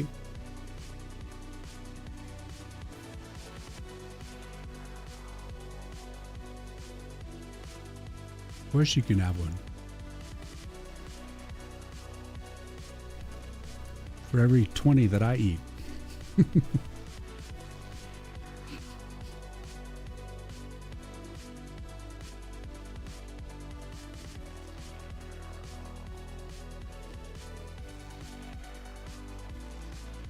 Checked out your Steam page, looks dope. Here, let me show you the current art too. That there needs to be new screenshots soon. The game has changed.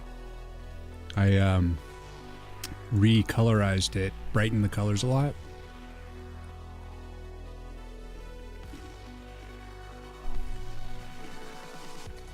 So things look a little bit different.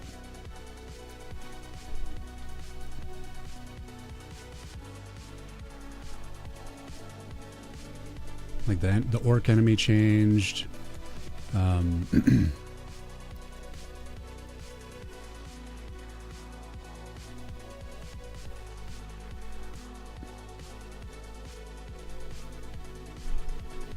Technically already game over because he's hitting the tree directly.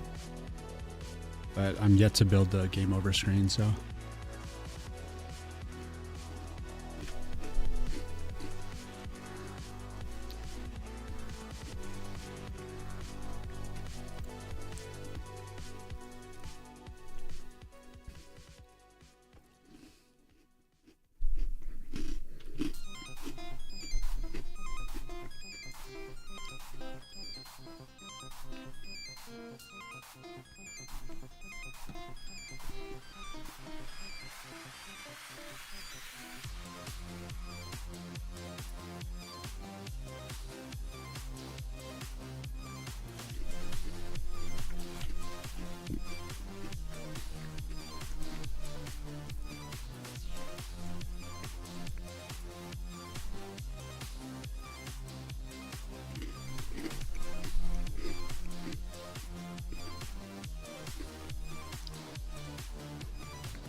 It's just kind of like the initial look of it. It's not really balanced yet, and there's some things that are going to change. But yeah, it's just it's a tower defense. And there will be like a dialogue system, so there's going to be a little bit of lore that's going to present itself through the dialogue. And yeah, you're just going to be unlocking cards as you go and trying to survive. Just wishlisted the game, let's go, as long as it's not $90 Nintendo you buy. Nah, the game's probably going to be around like $10. And then, you know, go on sale. I don't have like the final price, but it's not going to be like much more than that. And I'm hoping to have like 40 levels, up to 50 cards that you can unlock. And within the 40 levels, it's going to be for 10 levels per season. So it's going to be like the spring, like that currently is the spring level. And so it's like the seasons, you know, spring, summer, winter, fall. And each season represents a magic, a school of magic. Spring is earth. Summer is fire. So it's going to be a lava level. And then fall is going to be shadow. It's going to be Halloween themed, you know, kind of horror themes a little bit. And of course, winter is frost.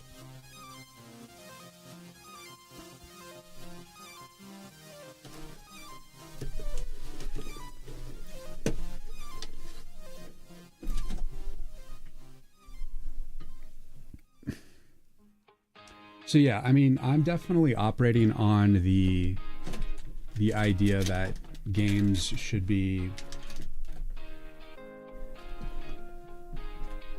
fully built when you sell them, you know? So like when you buy it, you're getting like the whole game. And it's just going to be like a one-time fee. It's not going to be some like DLC microtransaction bullshit. It's like you just pay once and it's yours and it's the whole game. That's my philosophy. Whoops. I grew up with having games like that, you know? You just bought the cartridge and it was yours. $10 to $20 seems like a no-brainer to me.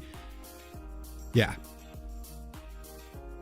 Well, I mean, so far I've spent like a year and 3 months on it. Really a little bit more than that, but like it seems like, you know, at least $10 is going to be worth. I think it's like worth that at least, kind of, because I put a lot of time and love into it. I, you know, hand drew and animated everything, and then I did all the programming myself, did like my own engine. I'm not using a game engine, so coded it from scratch in C++. The whole shebang. Gant, you look great. Now get the fuck out of here. We're done with you. We're done with you, boy.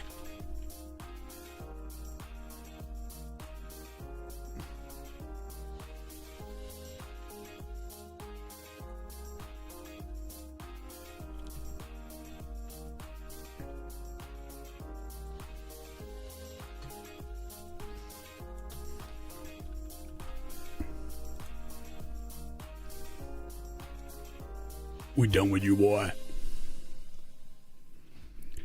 It's like a zombies versus plants tower defense with card type of game. Yeah, it is. Yeah, exactly. Looks so awesome. Thanks. Is it combat with using the cards, or are they unlocking power-ups? So yeah, like there's just nodes. It feels like a tower defense where you're building little towers, which are just like the little arcana on the tree. The tree is like the official tower, and you're just building weapons onto the tower, basically. Weapons and defenses. And you're dealt cards. You start with 3 cards, and then you're dealt cards like every 10 seconds. And you just have to survive based on the cards that you're given. And then as you play the game, you'll be unlocking more cards, and then you can curate your deck to be the set of cards that you would like to use. And there will be different enemy types as you go through the different seasons. Certain cards will be better and worse, kind of a thing. And you just kind of mix and match and figure out what deck you like, and each one has hopefully a fun payoff. And yeah, you can tell from the art assets alone. Seems like a no-brainer for 10 to 20. Looks awesome. Thanks. And doing all of that plus programming is insane. It's a lot of work. It really is.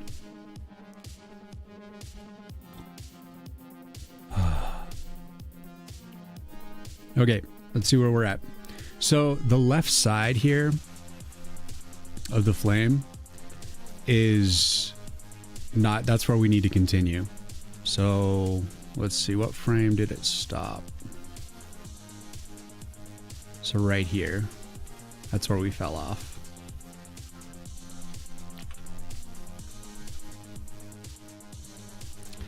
And that's frame 15 out of 54. That's a lot of frames. Son of a bitch.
Cooking it up.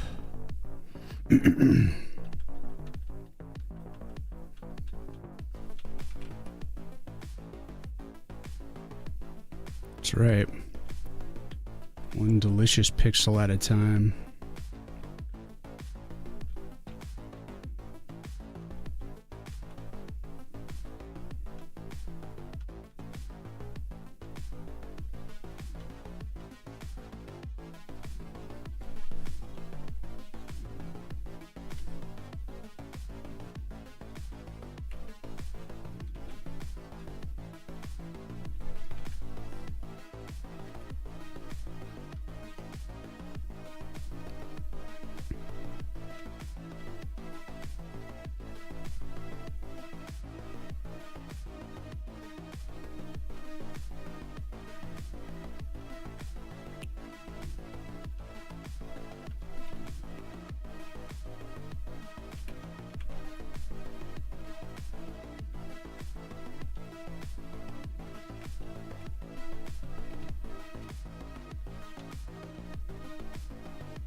Seems like the ruler is not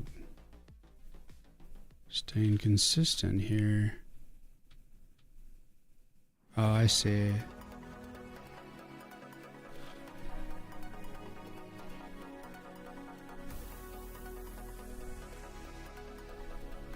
We can vertically move it.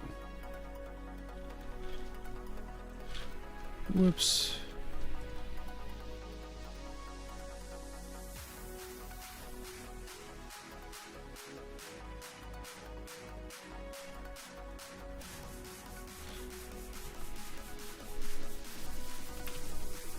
But we can't change its X position.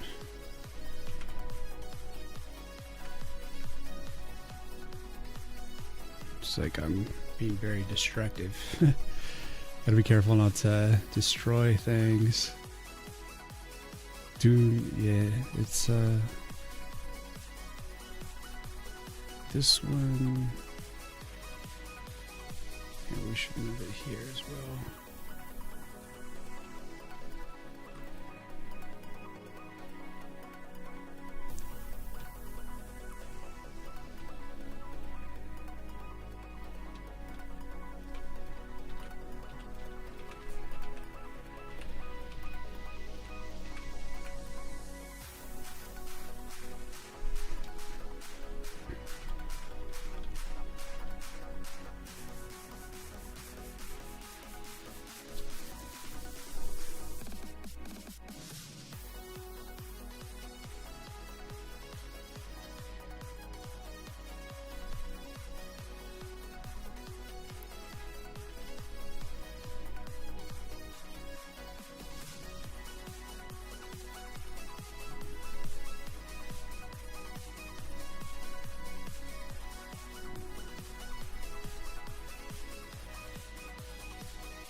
on.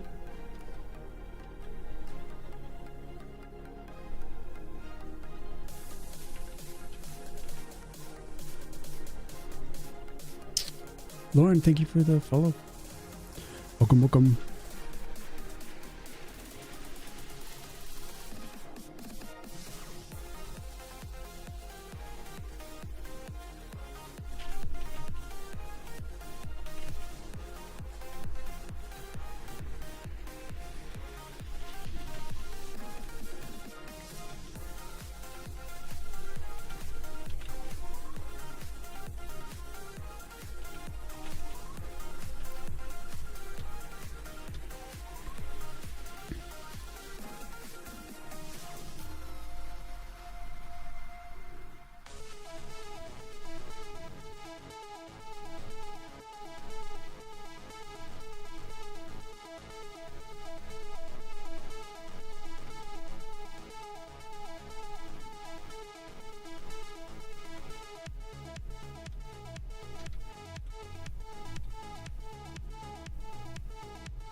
Does you in?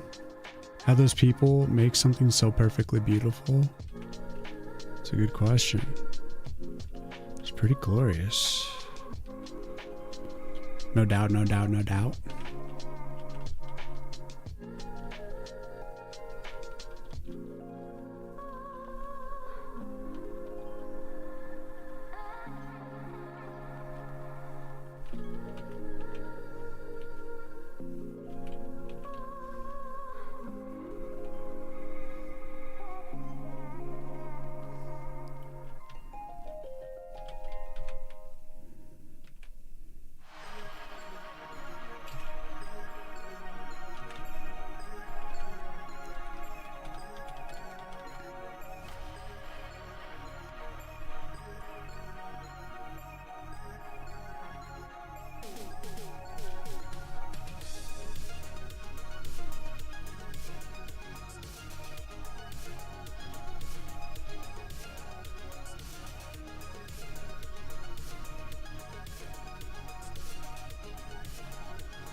Remember getting Final Fantasy 7, 8, 9, 3 years in a row on the holidays? Just spoiled rotten? Damn, son. Sounds like a good life.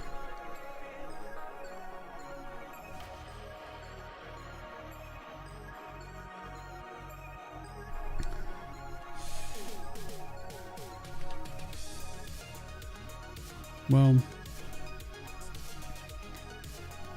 I feel like every run, you know, has its end, kind of a thing.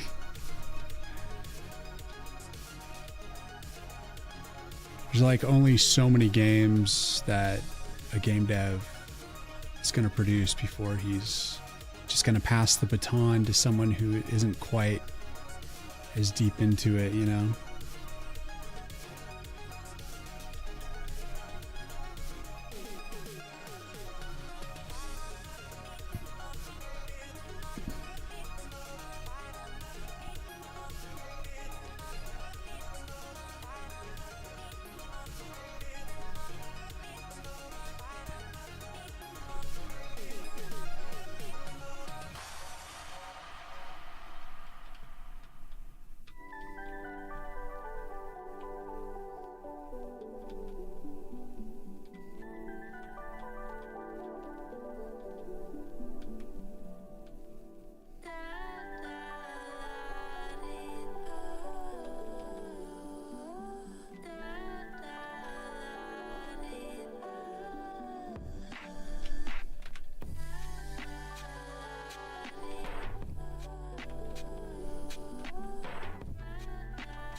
Still mostly got it. They just blew up the team.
Krieger, what's going on? I'm having a good stream. Hope you're having a good day. Happy weekend.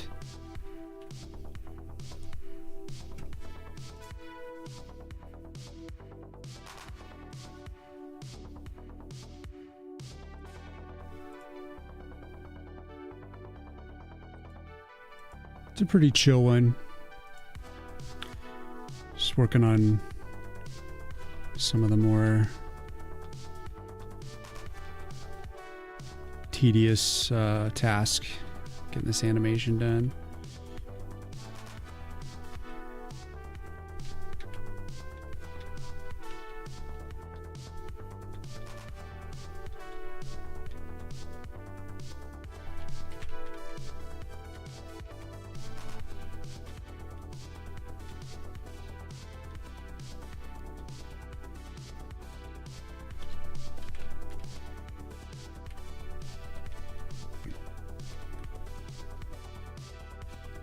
Just trying to smooth it out as best I can.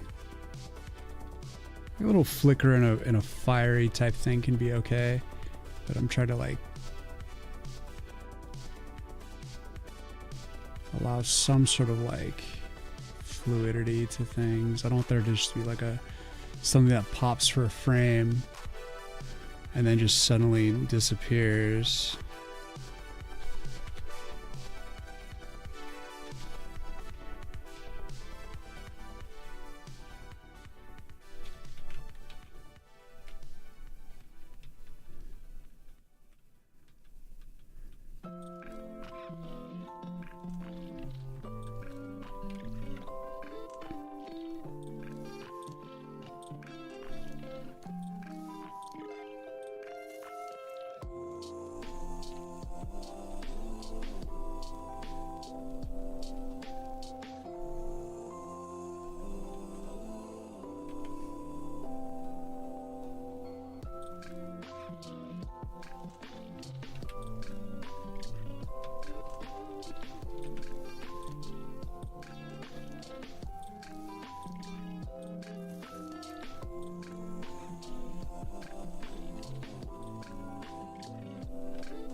Using you as ambient noise. By the way, how do you say your name?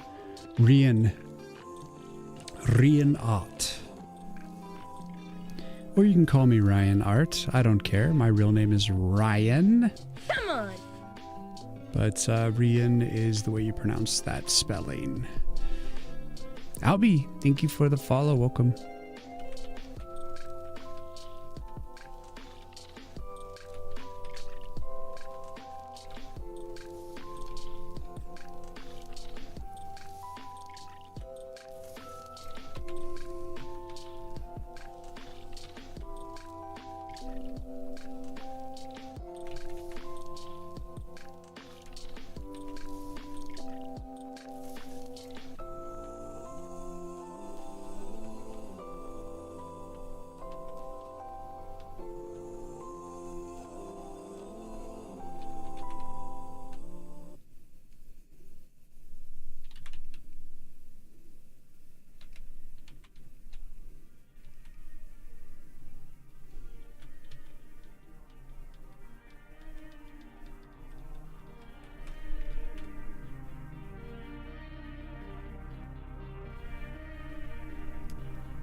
Bum, bum.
Alice, what's going on? Spread them.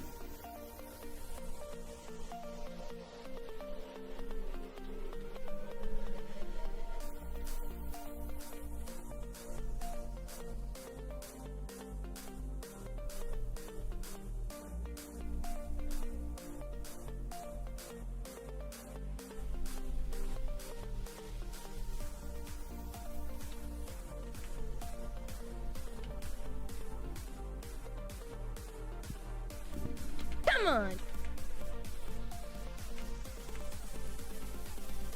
Alice, thanks for the follow. Joking, I'm following. Thank you. Welcome in, welcome in.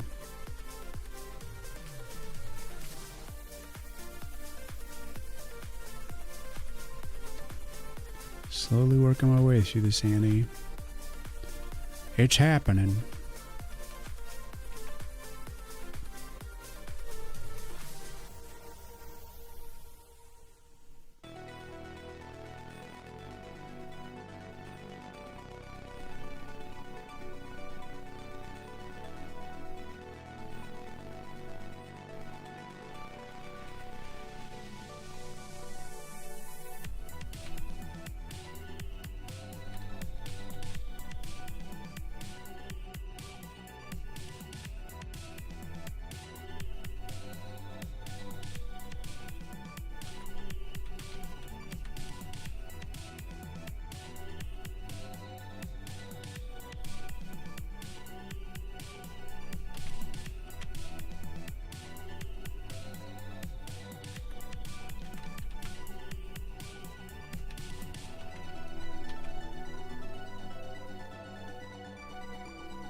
Astro, what's going on? Welcome in. It's going pretty good. Just doing a pretty chill stream. Trying to power through this animation little by little.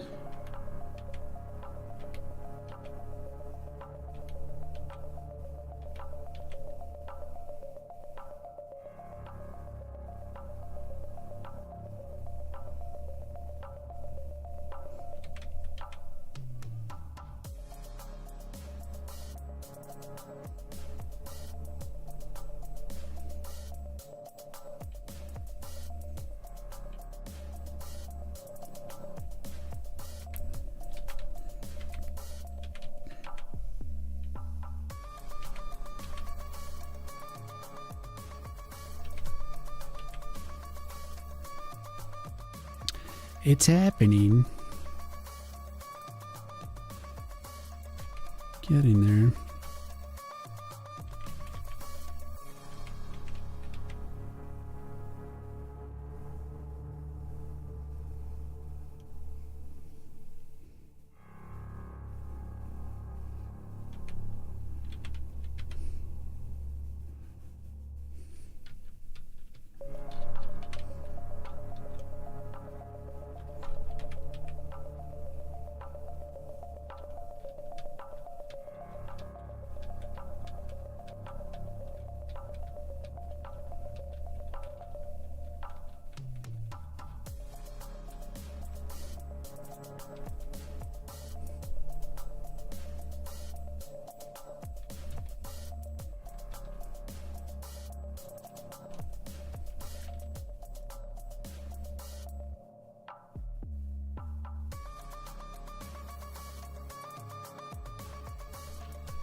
Ba-ba-da-ba-da. I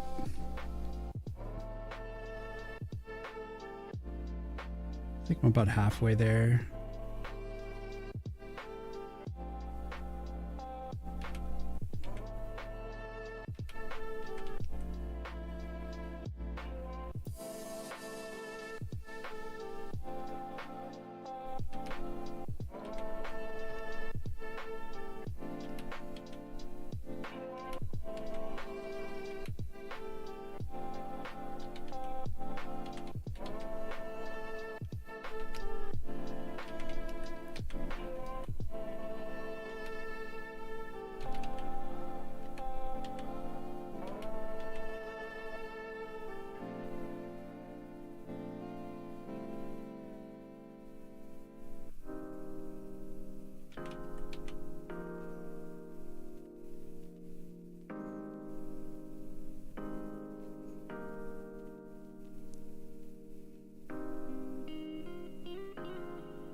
What's up, Prophets? How you doing, man?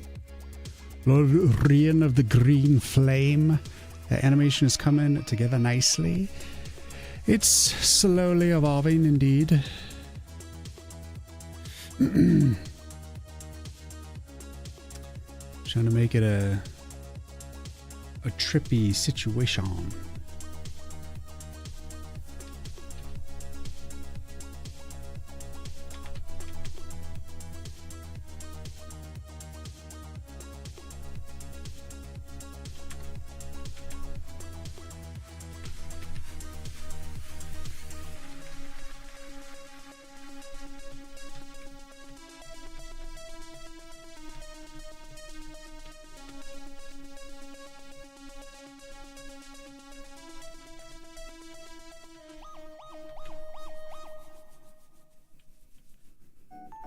We're getting so close. So many frames. Honestly, probably could have done this in like half the frames. But I'm already in deep. So we're just going to follow through because I only got about 20 more frames to do. And then whatever refinement.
Another one bites the dust.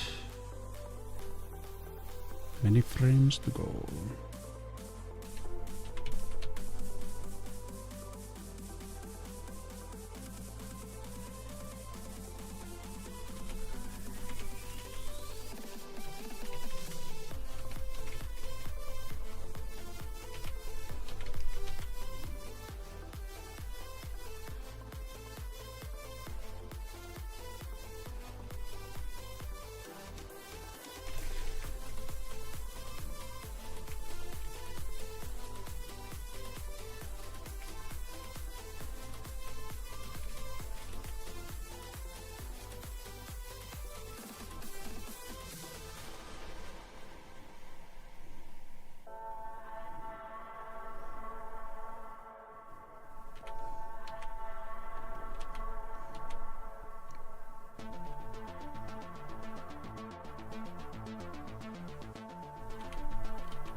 Top of the morning, Sugar. What's going on?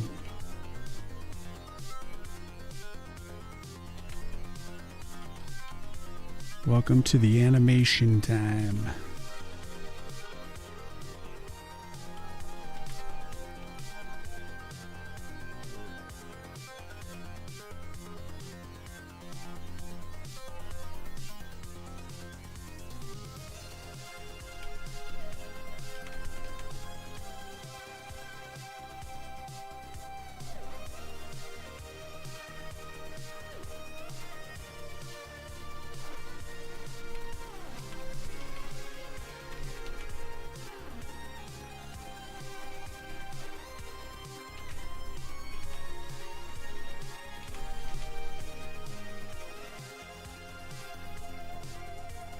I've been pretty locked in this stream.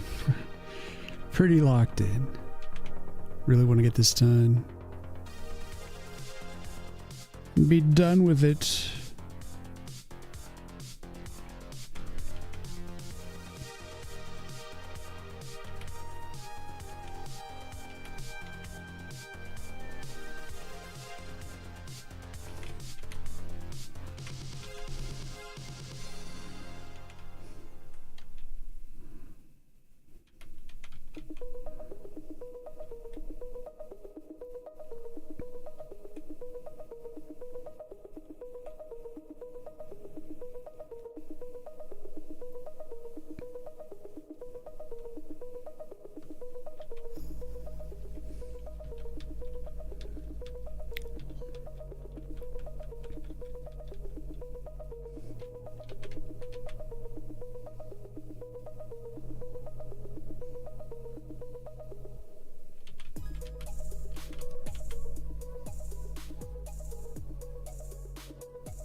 Whew.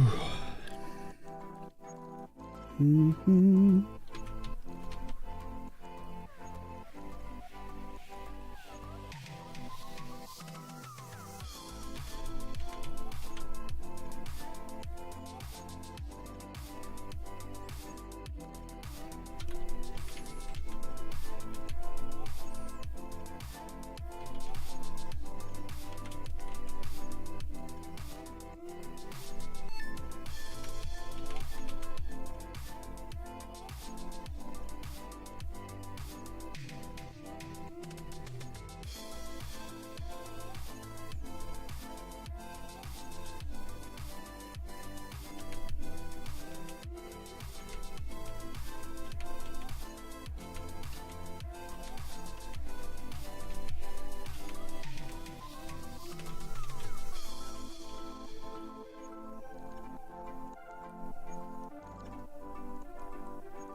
Sure go. What are we animating? So this is for the background of the Raging Roots card. It is just some nice, decorative, fiery, magical motion stuff.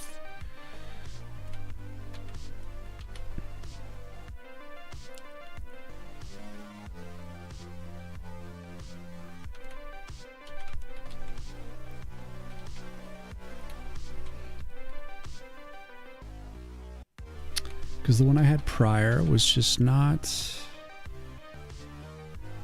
all that interesting. Didn't really hit well, but it was a good FPO. And this one's going to be just a little bit more creative, a little more stylistic, and akin to a hallucination. Magic, you know.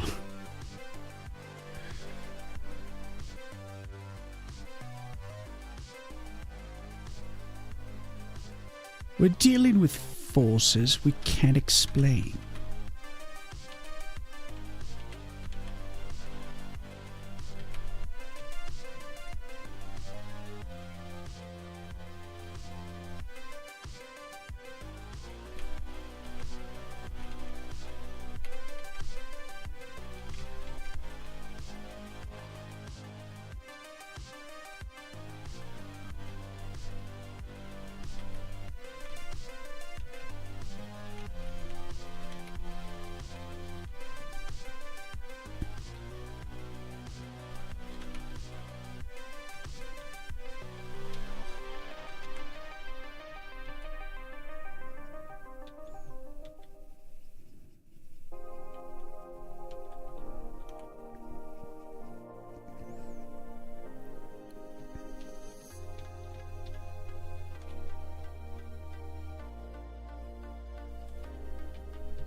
Very nice. Yeah.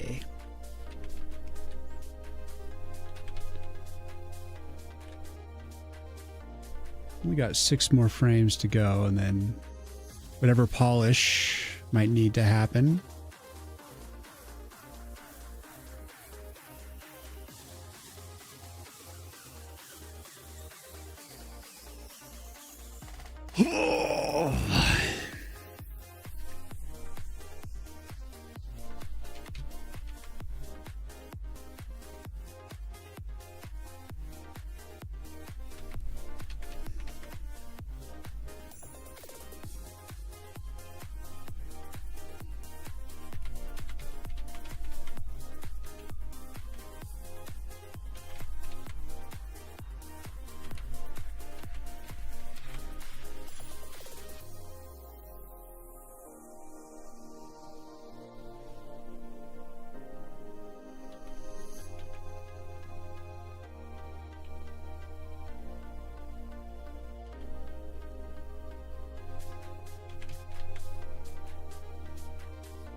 Ba-ba-da-ba-da-ba-bum.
Hey.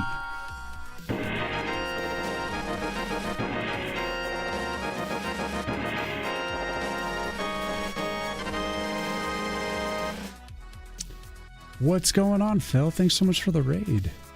How you doing, man? How was your stream?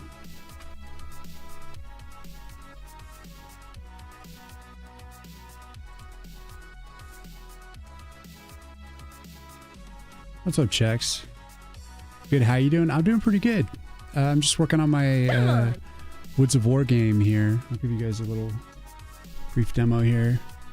It's a tower defense card game. You play as the tree, that's the tower you must protect. And you start with 3 cards. You know, you can like, it's kind of like Hearthstone the way it starts. You can like send a card back if you want. As many as you want, whatever.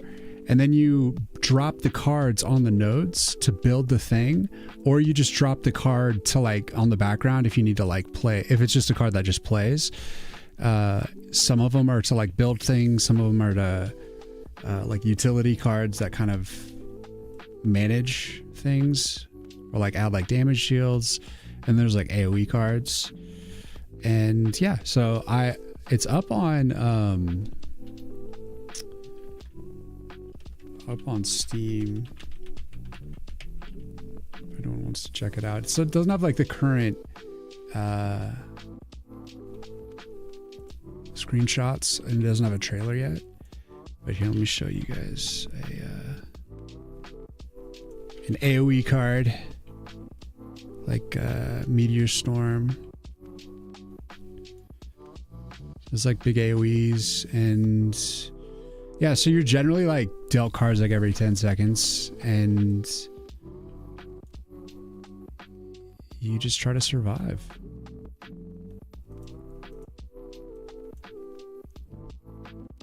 Just like a speed card game in a way, you know, like, because usually card games are like turn-based and more slow. This is just like kind of a fast-paced thing, so looks awesome already. Keep it up. Thanks, man. Yeah, I'm trying to like, I want to join Next Fest for June. which means I have to submit this month.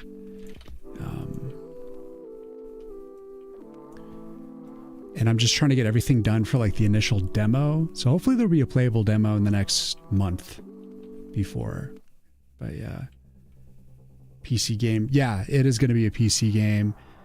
Windows only for now. So like right now I'm working, the background that you see me like painting is for the Raging Roots. So like this is like it only partially implemented. So you can kind of see how it's like that kind of flame, magic green flame background kind of thing. So it's like what I'm doing right now. Just trying to polish that. But yeah, it's like, so as you kill dudes, you earn the special energy, and then you can use that to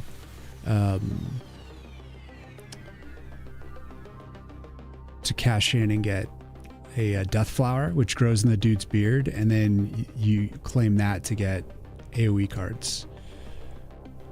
So that's like you earn as you go, basically. But yeah. It's currently like not balanced, and I don't have like all the cards that I want in yet, you know, like I only have like 10 cards so far, but I want to have like upwards of 50 cards basically. And I'm programming the whole thing in C and SDL2. So I'm doing it from scratch. I'm not using a game engine. And so yeah, that's where this animation, I'm trying to make it like trippy, but still got to smooth some things out. It's coming along though, coming along. Been kind of a chill stream. Trying to power through this. Phil, sounds good. Thank you so much for the raid. I will do my best to take care of your crew, guys. Welcome in. We're just chilling to some Final Fantasy music and trying to make some progress. That's right, Chex. Final Fantasy 7 for sure. But yeah, Phil, I gave you a follow, and I'll try to cruise in the future. But go rest. Thank you kindly for the raid. Welcome in, guys. All right, so I have actually only 2 frames left, and then from there, I have to do some refinement. But we're nearly there.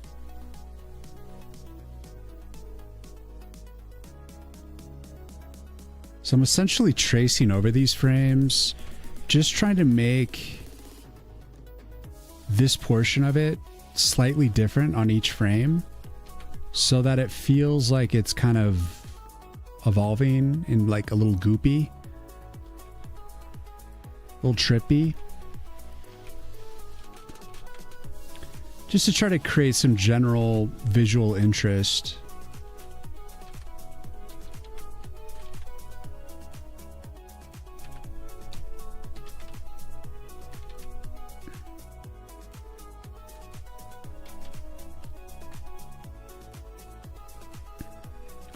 So I'm like doing like a fast trace of it so that it gets kind of, you know, varied. And unfortunately we got to add soon. Sorry, guys. Medusa, what's going on? Visually enjoyable. Let's go. That is the goal.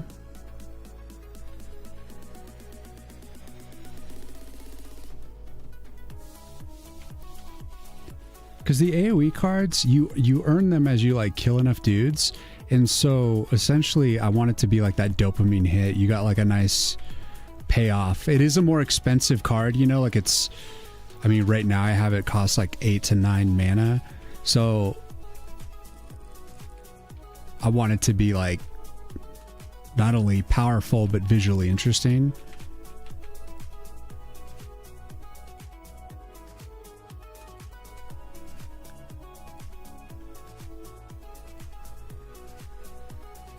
So after we finish this one for the green one, like I may use the same one for the flash freeze and just add some like snowflakes and stuff, you know, but just like, you know, color it blue, of course.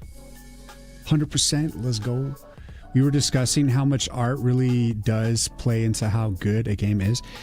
Yeah, I mean, I think what the most important thing is to acknowledge a good style. You know, like you don't necessarily have to be the most accurate or proficient artist per se, but whatever style you lean into, you need to like own it and do it well for what it is. And like, I think you could have a game that doesn't necessarily have the best art, but like compared to like say Marvel Rivals or something, but like stylistically it like, if you are really have like some good continuity and good general, you know, I mean, we're talking like even like stick figure games can be like really satisfying, but that's like, it's like done right, you know? But I'm with you, Medusa. Like I'm leaning very heavily on it right now. And I want to also increase like complexity into the game as well. Cause right now I've spent so much time on the visuals that the game itself, I'm trying to like do what I can to enhance its complexity and add like, you know, more cards. So over time, like the game's going to become more controlled and adjusted by like the types of cards that you have and you can play. And I also want to do stuff where you can start mixing cards as well. So yeah. But I don't think I'll have that ready for the demo.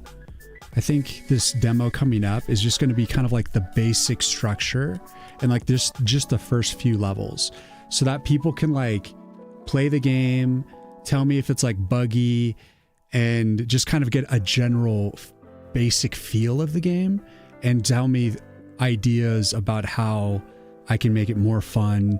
And if there's anything that's annoying, you know, just like trying to make like a basic pass of the game.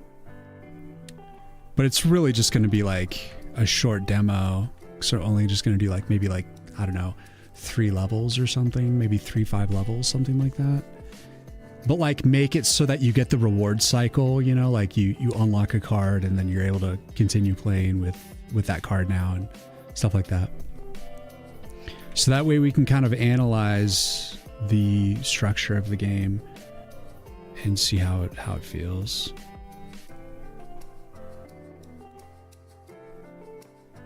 And I think I'll put in a little bit of like the dialogue system. I mean, I'm going to try to get it in. The goal is to have it in, but I'm not really going to tell the story yet. I'm going to like kind of sort of start the story kind of, but not really fully like tell the story till the real game is released. But this way we can kind of like feel the pacing of the dialogue. So it's just kind of like a, you know, it's a demo. It's just kind of like these are the components of the game. This is kind of the vibe, and then just kind of get everything in motion and go from there. Try to get y'all's feedback and do what I can to make it better. Of course, the goal right now is just like to get the damn thing, get the basic functionality built, right? So it's like, I'm not even like to the point of really refining it. I'm just trying to get the initial game structure in. So there's going to be some like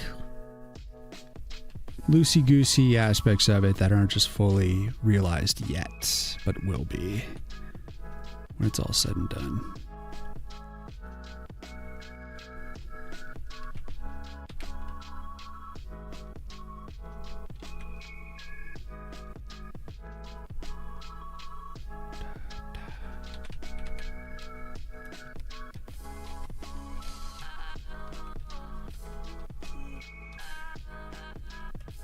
Last frame. Mixing cards sounds interesting, but yeah, definitely not a core need for the base feel. Yeah, like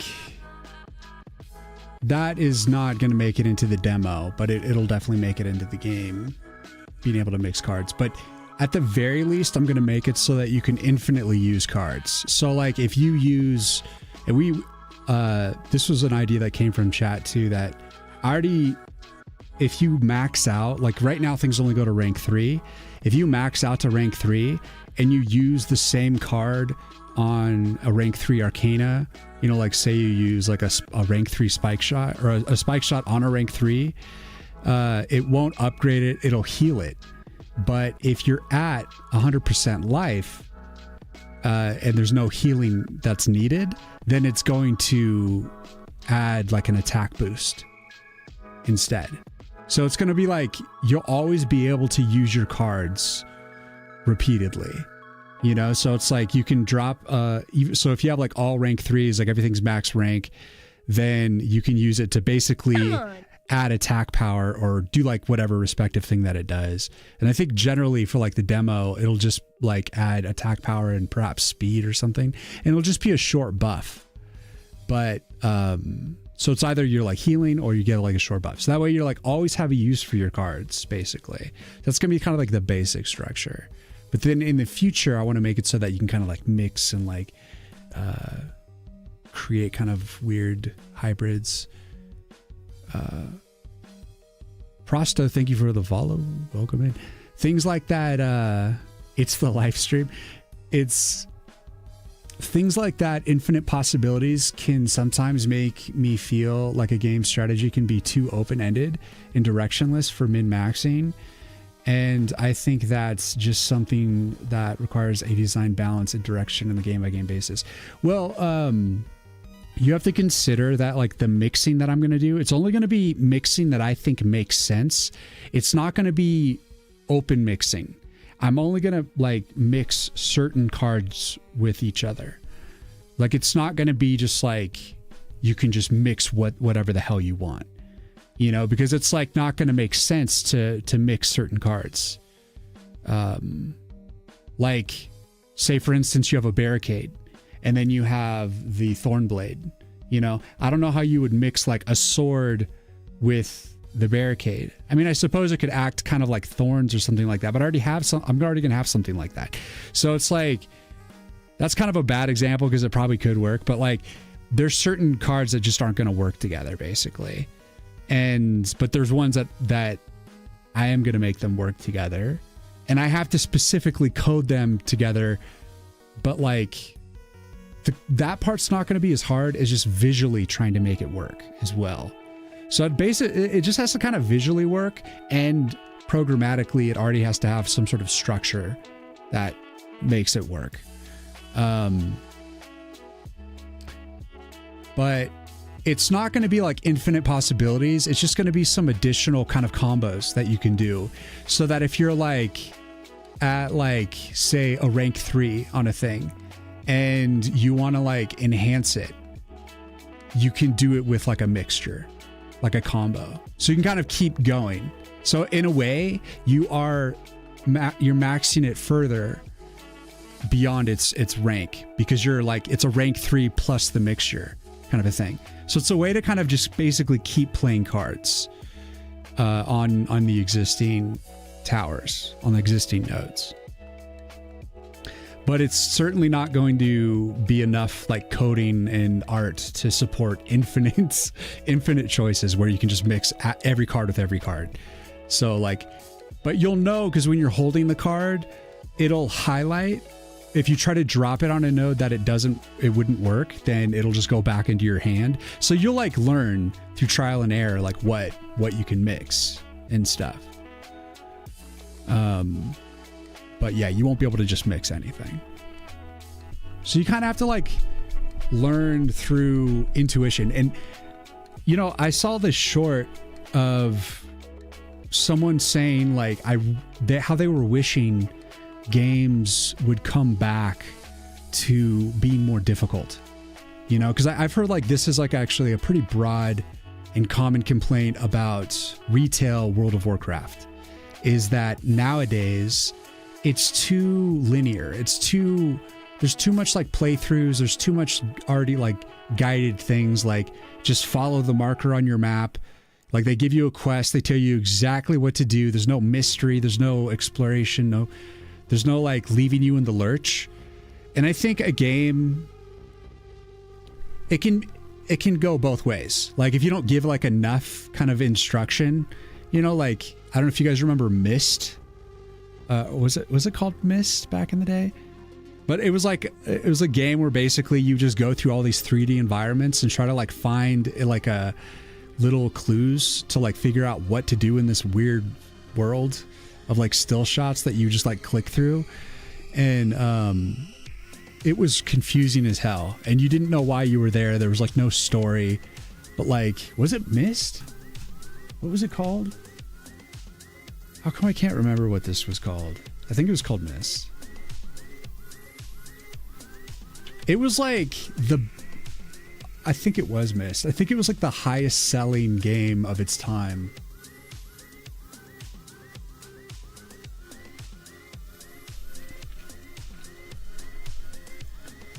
So Myst, M-Y-S-T. Myst is an adventure video game designed by Rand and Robin Miller. It was developed by Sign Incorporated, published by Broderbund. Let's see. I think this was it.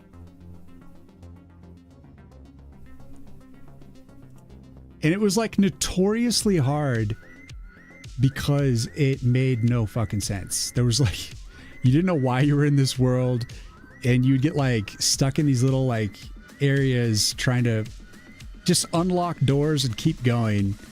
And that's all the game was. And there was just no rhyme or reason half the time. So that's like a game that's like not enough exposition.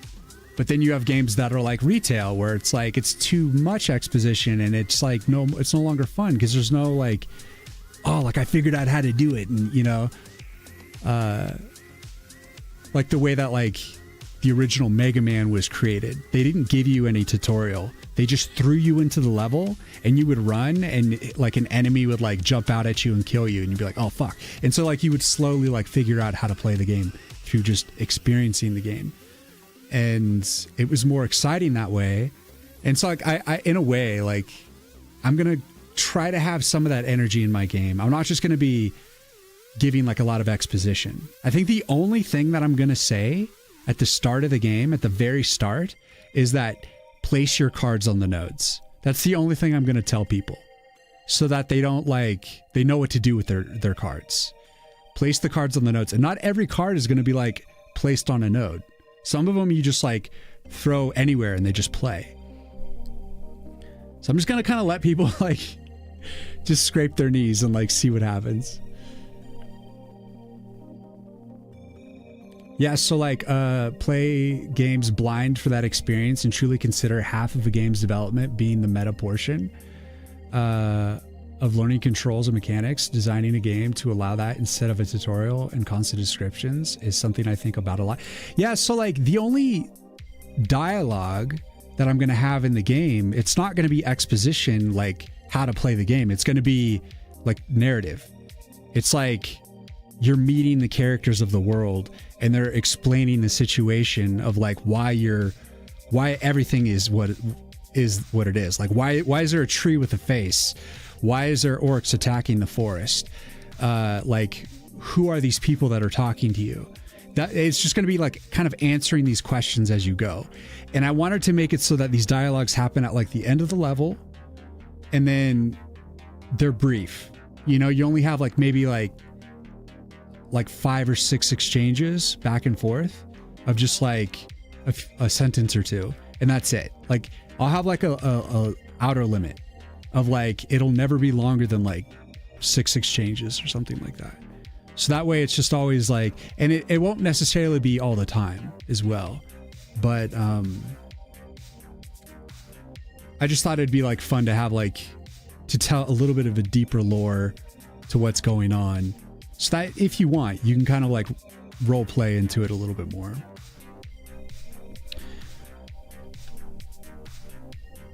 Or you could just skip it.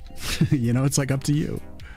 I was even thinking of putting something in the settings where you could just say like automatically skip dialogues so you don't ever have to like read them. And just let people play however they want. But I've got to remember to do that.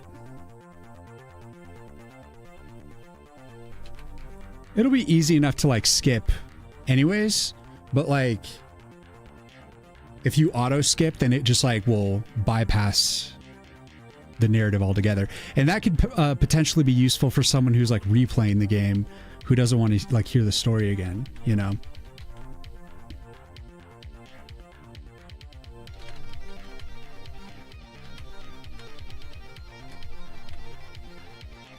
But it won't be like, there's only going to be like one dialogue at the beginning. Like I said, that's going to be exposition that just says, here's some cards, just place it on the green nodes and you're good. And good luck. You know, like that's it.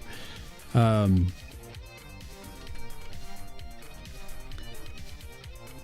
like how to play it, like where to put things and like how to specifically use the cards. And like when it comes to like the mixtures and stuff like that, like that's, you just have to figure stuff out. I'm not going to tell you.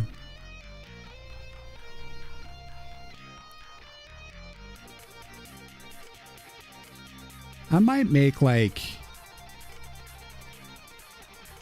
an instruction booklet or something inside the game so that if people like seek it out, they can get some additional tips.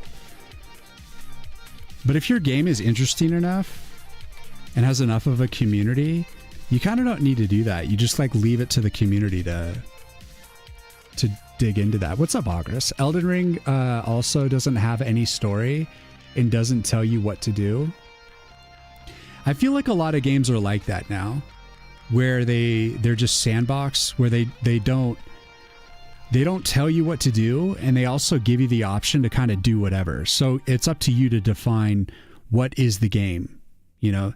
And this is like coming from games like Minecraft, and people like, they've grown up on that now, and they're like used to the idea that, oh, I can just like make the game like whatever I want it to be, and I don't have to like play a story. But as I was growing up, most of the time, like 90% of the time, I was handed games that were like, here's a storyline, especially if it was like a movie game, it always had like maybe 10 hours of gameplay, and it was always just like following kind of like some version of the movie or something. Or, you know, of course, if we're like playing like Final Fantasy 7 or something like that, you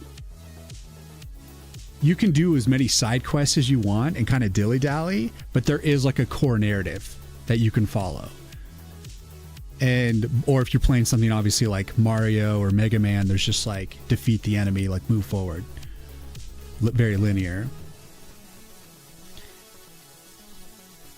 And my game is definitely not going to be like an open sandbox world. It's a card game. So it's a matter of just like playing the cards, and there'll be some narrative. Because I wanted to have sort of like a Final Fantasy Tactics sort of dialogue system to tell narrative that way.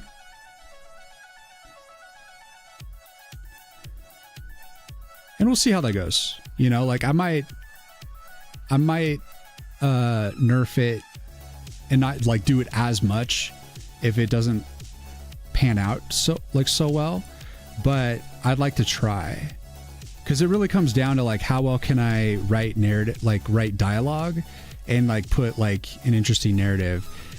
And the goal is to try to do the J.J. Abrams effect, you know, like J.J. Abrams, way back in the day, he did a TED Talk, and he talked about the best kind of writing is when you show everyone this box with a question mark. You know, it's the question mark box. What's in the box?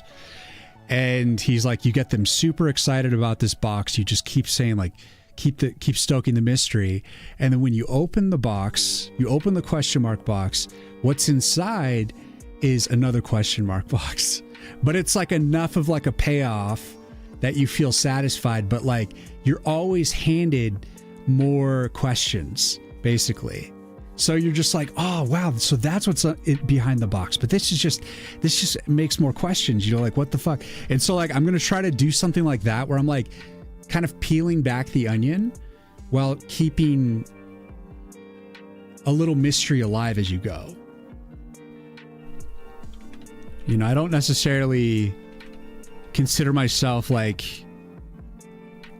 an excellent writer or anything. I'm definitely gonna like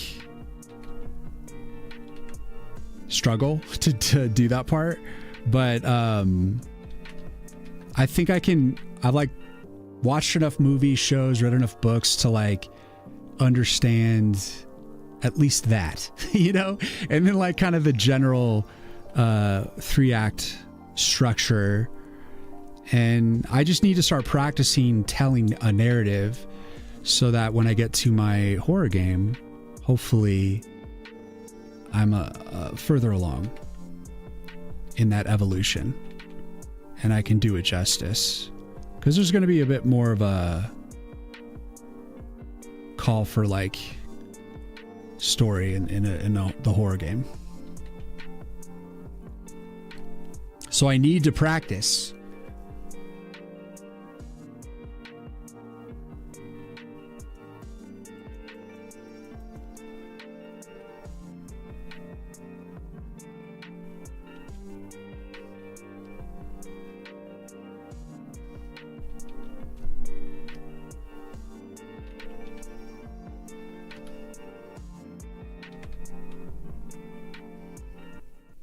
Getting distracted on this last frame. We were so close.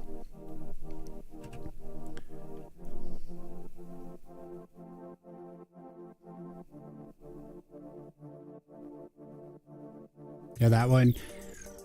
You learn because you're lost. Yeah. I've thought about that, like how in the Yu-Gi-Oh show, the players just have to know how cards work. That's the chase I've always loved, and you just go lay down thinking about it. Yeah, exactly. Starts a small obsession trying to figure out what is happening. The fact that I suck at writing stories is one of the reasons I mostly focus on multiplayer games. Well, I mean,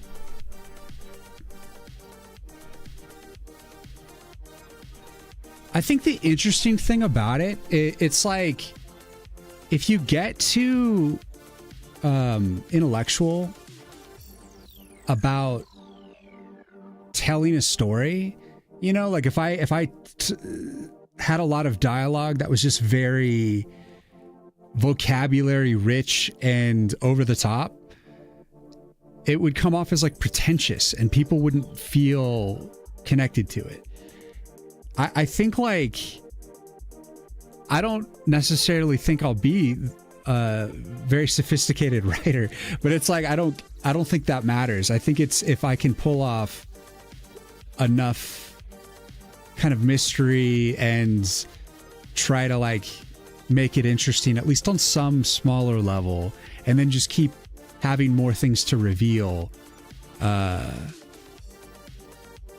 You know, like, basically what makes a good show or a good book, it's like as you watch it, if you find yourself wondering what's going to happen next, like you see someone do a certain thing, like, you know, they're a certain archetype, a character type, and then you see something happen to them and you're like, oh, I bet they're going to like do this. And then they don't for some reason, because like something happened and they changed and now they do something they operate kind of differently, a little bit like they were, but now they're kind of like slightly evolved. Or like something comes out of left field and you're just like, holy shit, how would they like react in this sort of scenario? And you're just like, I gotta know, you know? Or it could be like some sort of like fantasy or horror where you're just curious of what the rules of that alternate reality is, you know? Like if it's a horror movie, you want to know like where's the monster going to jump out from and what are its limitations, you know? How far is it going to go? Like, can it die? Will it ever die? And you always kind of count on like the monster in a horror movie to like never die, you know? You're just like, oh, he's coming back. He's coming back. Like you can grind it down into like atoms and you're just like, he's coming back. He's coming back. But like, it's always that question. Is he coming back? Is he coming back? You know, it's just like the same in, you know, people who love to watch true crime or like mystery shows. They just like to be like, who done it? You know, Is that the guy? You know, that guy looks shady. They just want me to think that guy's shady. He's not the guy. It's that guy. You know, it's like trying to create that that sort of. So that's what I'm going to be trying to do on some small level. I'm not gonna, like I said, but I'm only going to do it through little like exchanges where there's only like 6 exchanges, which means like this character says 3 things, this character says 3 things, and they're talking to each other. Or maybe there's like, you know, 2 to 3 characters talking. So it's just all kind of like little brief like lore drops, you know? And it's mainly going to be you as the tree. You know, you're like souls bound into this tree, and you're just like, what the hell's going on, basically?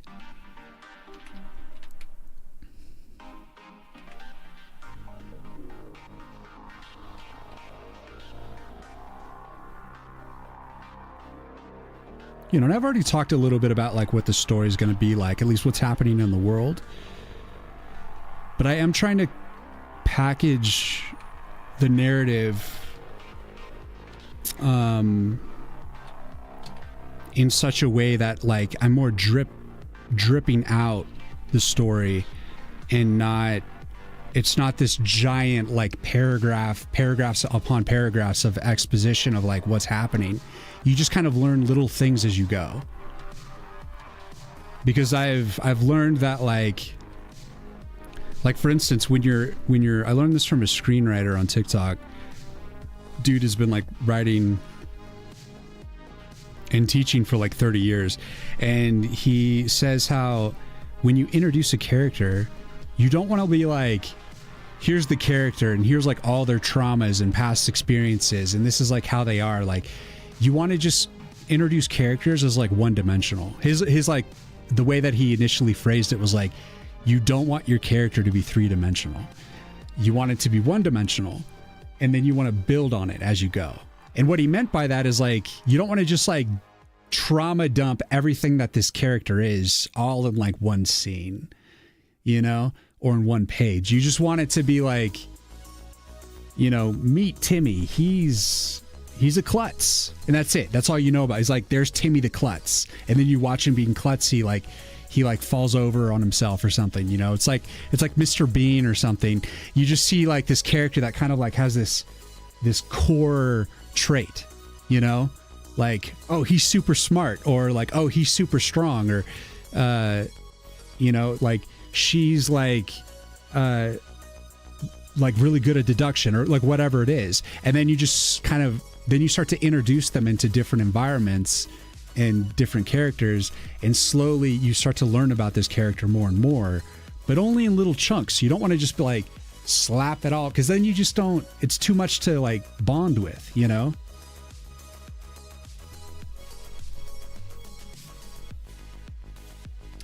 That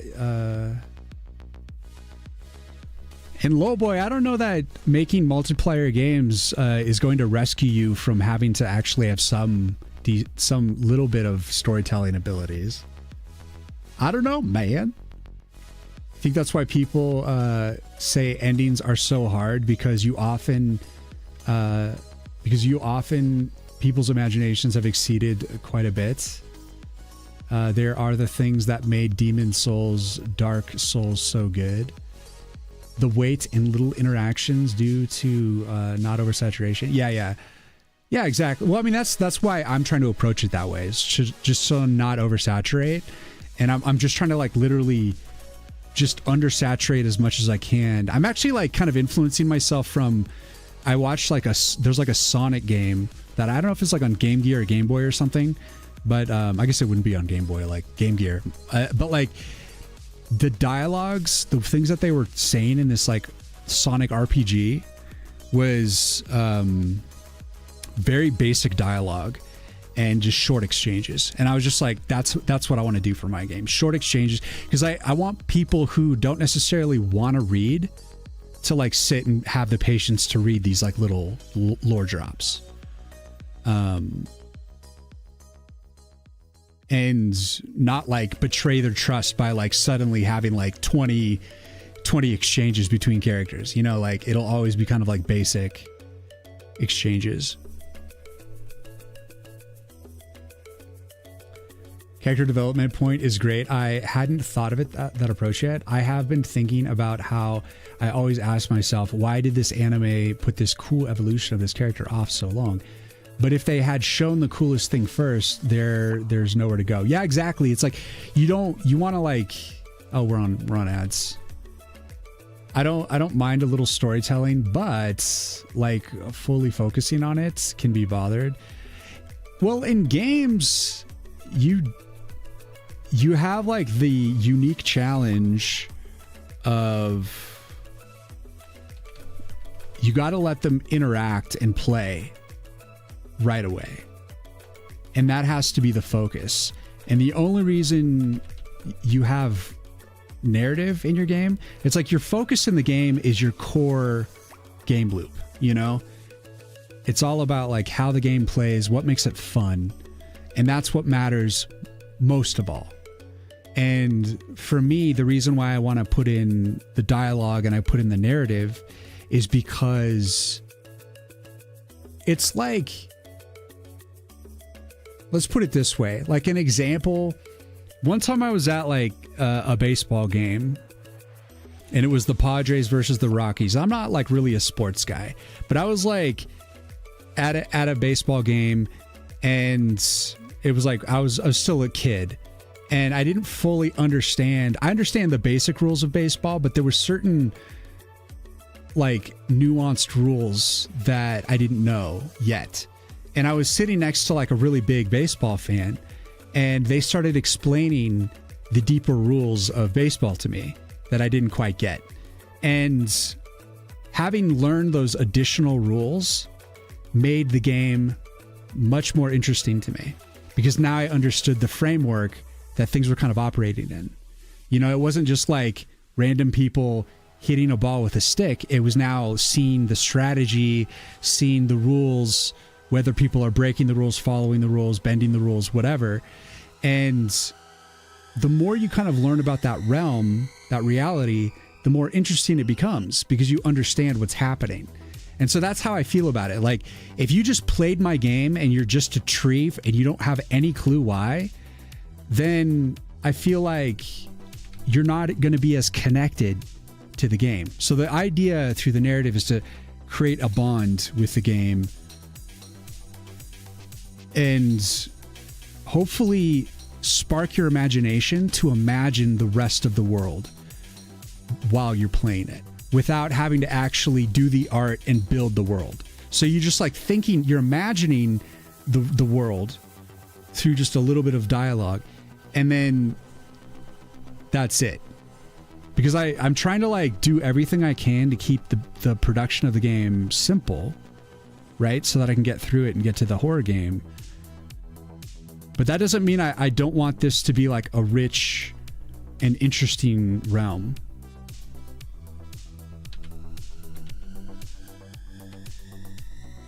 Just because I want to like build the game quickly, as in not take like more than 2 years to make it, doesn't mean I don't want it to just be interesting and something you can bond with. You know, it's like having like Marion come in. I want her to be like your friend, you know, like she comes in and she's like your partner. You guys used to just like be sentries, like walking around the forest, protecting the forest from orcs. Like you killed a lot of orcs and stuff. Like you guys were warriors, and like she's your buddy. Like she's looking out for you, and she's your ally. And then there's going to be some other stuff, but I don't really want to like say too much. But like I want to have that so that someone's like there to be like, you know, what up? I'm your bud.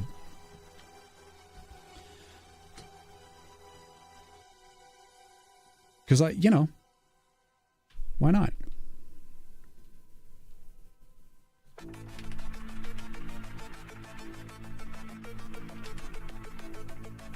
I think part of what makes games good, especially when it comes to storytelling games, is when you're able to feel part of that world in some small way.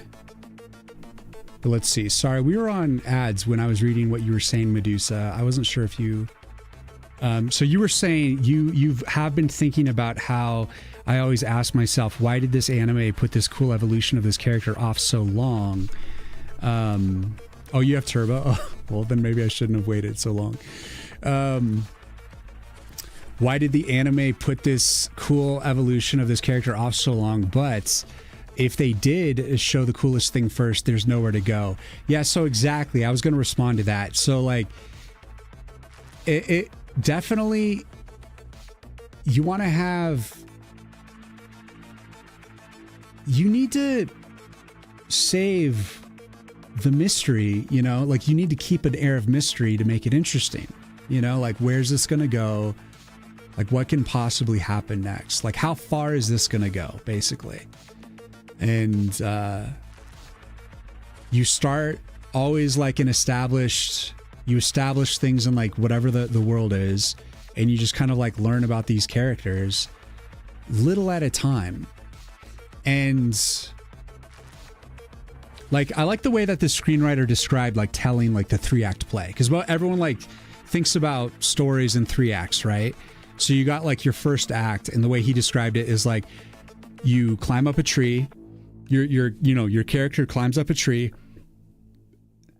in the first act. The second act, someone's throwing rocks at the character in the tree. And, you know, just like trying to like knock him out of the tree. And act 3, they come down from the tree. Like that's the story. That's it. And so the way he was like, he wanted to evolve on that a little bit, saying like act 1, they climb up the tree. And then act 2, when they're throwing rocks at the character in the tree, and the character changes. In some way he changes. And then he comes down from the tree changed. And then you see what happens when he's like climbed down from the tree as a changed protagonist.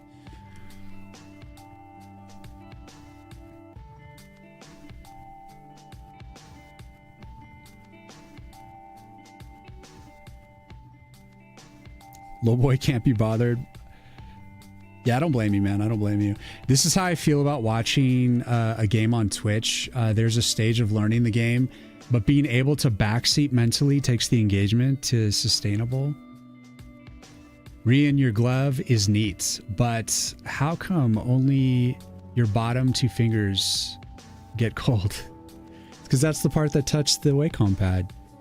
So it's like absorbs some of the grease from my hand over time and puts a little less on the screen. But when I stream for like 8 hours, it gets gross anyways. Like I should be changing this glove like every like few hours, but I don't.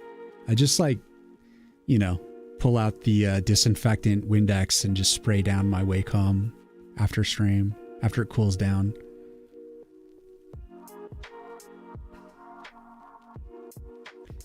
Well, yeah, like I love thinking about these things, and I need something to practice these concepts. Like I don't read enough. I don't write enough. And to, you know, like I don't read and write enough to be like, I'm a writer kind of a thing. But it's one of those things, like I just love to do everything. I love to practice everything. You know, I'm determined that like, if you learn enough of the framework, you are going to be capable of doing a little bit of everything. And there's no guarantee you're going to be great at that thing. You know, like I don't know if I'll be a good writer, but I won't know unless I really put some effort into it, some genuine effort. And so I'm going to be going for it. But to like soften the load, to lighten the load, I'm only going to be telling the story through dialogue. So we're not talking like big descriptions, big paragraphs of narrative. It's just going to be 2 characters talking plainly to each other in their personalities, explaining what's happening in the world from their perspectives with their biases. And that's it. And it just put it very simply. So it's like, that actually might make it more difficult in a way, but like, I'm trying to use it to like drop narrative points in the story without it just being like this big. Because if I had to like sit and like write, like I actually wrote out the initial like story, but the way that I kind of describe what's happening, it's just like that part of it I work at, and I'm like, this is over the top. Like I get like really dense with how I describe things, and that's one thing that I would need to improve on, is pacing myself more, because it's like in one paragraph I'll be just like really kind of dripping with like metaphor and heavy descriptions, and like one sentence will have like 3 parts that are all like describing these intense things, and but then when I'm like reading like, you know, Stephen King or like Pierce Anthony, I'm currently reading Pierce Anthony, Xanth. I'm like on book 3. I'm trying to get back into it. And they really take their time to kind of just describe things. Again, it's like introducing like a character in like their initial kind of like, you know, this is Bob, he's a klutz, and then like keeping it simple and letting the world kind of like shape what's happening to the character without being like over descriptive, without too many adjectives and too many like getting basically just like too heavy in the description of what's happening. And that's my initial flaw I've noticed. I'm just like, I'll just immediately get like heavy and like pretentious about it, you know, like I'll be thinking of things in like a really deep and cathartic way, but I'm like, this is just like, I need to get more on the surface with it and let the depth come over time, and not try to inject the depth right away, like throw it in your face. Like I need it to just kind of like, here's the character, this character does this, instead of being like, the character is feeling all of this and doing this and thinking this and look at all these things that are happening. It's like, so that's kind of my initial thing that I've noticed in myself. But I'm just like starting to like think of these things more deeply, and I'm sure I'm going to be a turd of a writer, but I'm not going to try to be a writer. I'm just going to try to tell a story without having to write a novel, basically. We're telling stories through games. It's different. And I'm not talking like a graphic novel. I'm talking about we tell the story without the narrative being like the primary focus. It's just an extra spice. There's a problem with dense prose where it slows down your reading and makes you misjudge the pace of ideas. So you make your writing even denser. Yeah, so like that's what I've noticed. Like the way that I'm writing what is eventually just going to be a storyboard and like a visual process. You know, we're going to see, I have like the intro of the game, but I'm trying to practice on like the written portion of it. Like, even though I'm not going to be showing the writing in the game, I'm trying to practice writing it as well as I can, just to have like a brief thing, like this is how it starts. So it's like, I know how it's going to start and I know how it's visually going to feel. And what's good about the way that I wrote it is it's like very clear to me what I want the character to be thinking and all the things that are happening, but it's too much exposition. It's too much like getting into the nitty gritty of it right away. And, so I'm trying to practice like basically thinning it out, but like trying to have the same impact by just making it like as simple as I can. But you know, I don't know. I just like practice a little bit on everything. All right, so I actually just finished this, but I think there was a few frames that might jump a little too much.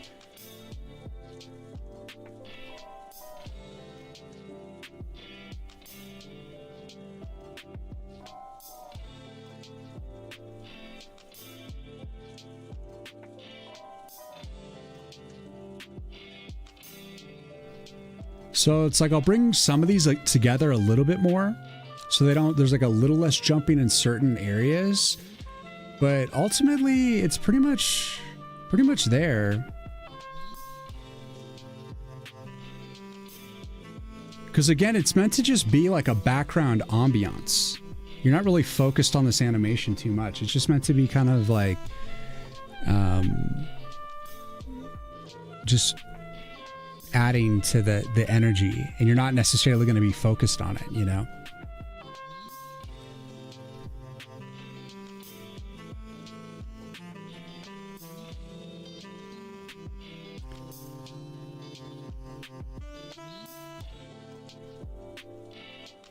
So yeah, the one thing that I'd want to do is like go through and like smooth out a little bit more.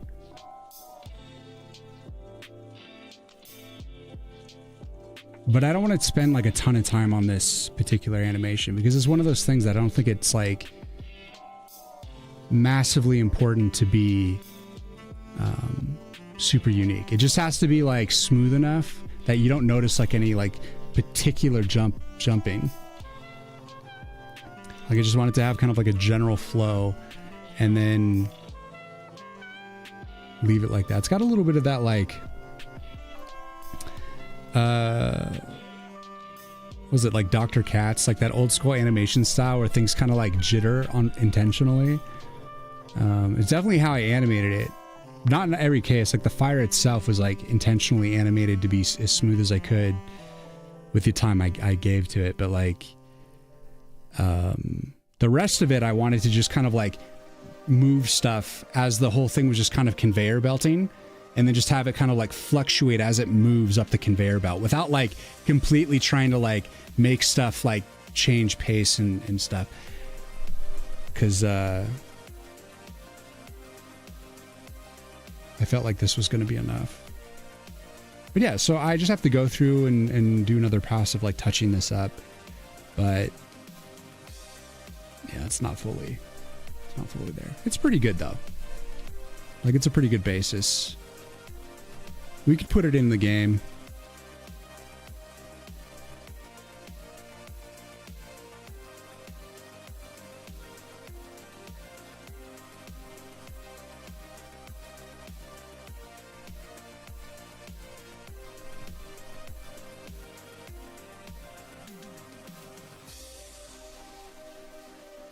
All right, let's do a little test.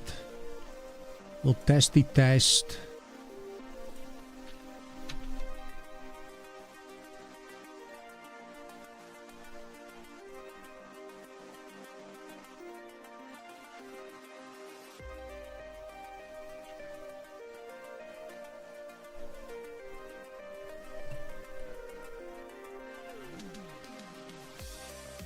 Did I update the proper...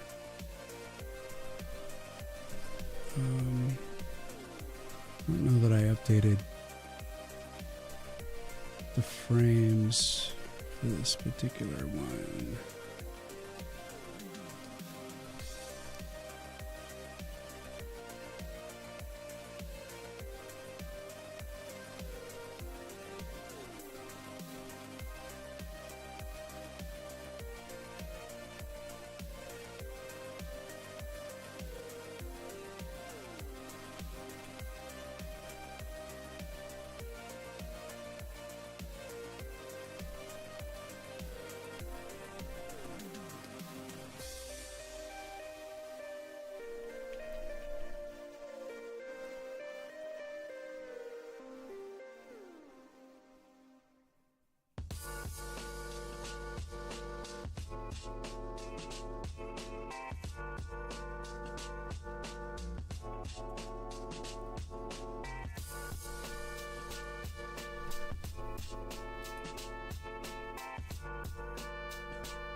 Okay, so yeah, it was cutting off the frames a little bit. All right, so let's see it.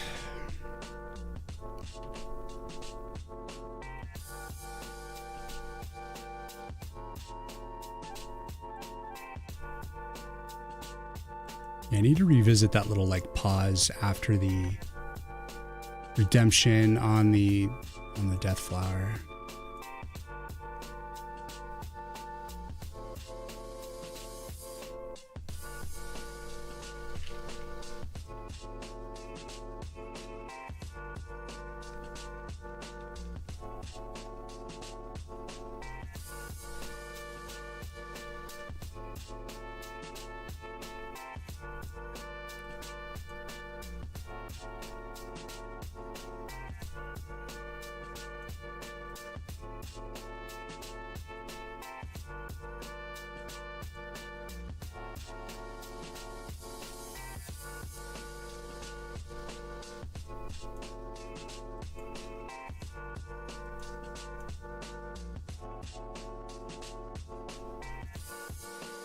Damn. It's throwing them left and right.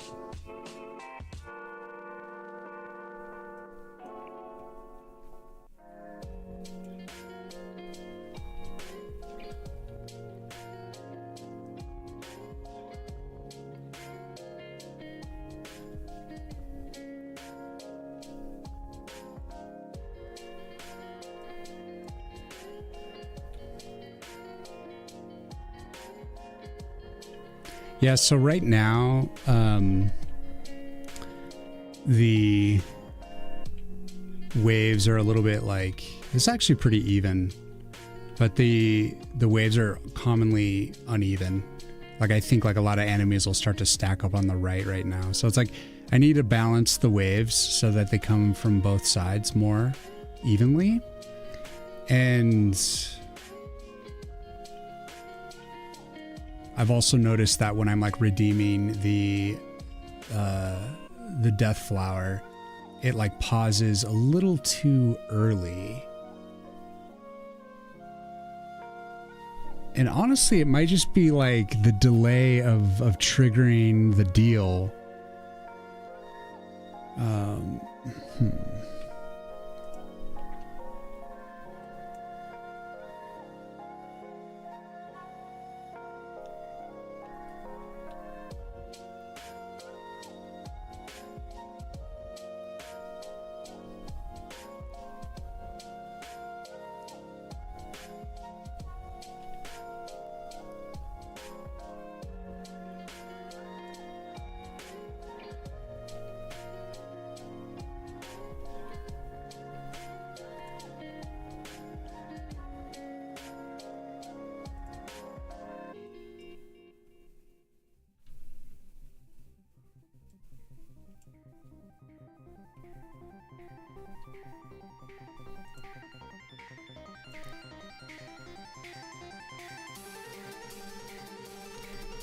Nice, that was a rank 1. Nice. So I made it so that if you attack and destroy the goblin bomber before he actually, if he's like doesn't make it fully to an arcana, you know, like he was like right in front of the barricade when he died, but when he dies he explodes, and if you're in range he'll still do damage to things that he's like in range of. And so like, but it'll be less. The further back he is, the further away he is, the less the damage will be. So like there's a certain part where he'll be out of range, but then when he starts getting into range, he does more and more damage until he's like actually hits your thing and he does full damage. And he does a crap ton of damage. Man, there's too many dragons. We need to be dropping medias here. Yeah, so like I will not be putting these many dragons into the game. Like, it's too insane. That's why I keep losing. It's just too many dragons. Honestly, I'm pretty happy with it where this is at. Like, I don't even think it necessarily needs to be like all that much more cleaned up. Because it's really just something that is in the background for just a moment, and it's not a massive focus. I think like the white, like the fiery part is the most notable part, and that's going to be like what people notice the most. Nice. You think this is the most gameplay I've seen? Oh, nice. Yeah. The thing is too, like, you're not gonna be playing like all those enemies right away. It's gonna start with like just a level of like orcs, and then you're not gonna have as many cards, and you're gonna slowly have to like unlock cards and unlock new enemies as you go. So it's gonna like, enemies are gonna be more difficult, and just new abilities and stuff will be like unlocking as you go. Okay, so what did we do this stream? We finished this animation, and honestly I'm probably happy with it. Like, I don't know that I will even do any additional cleaning. I could definitely make it like a little bit smoother in certain areas, but I think for what it is, it just works. And I'm just gonna let it like sit for a while and see if see how I feel about it. The only thing is, like, some of these...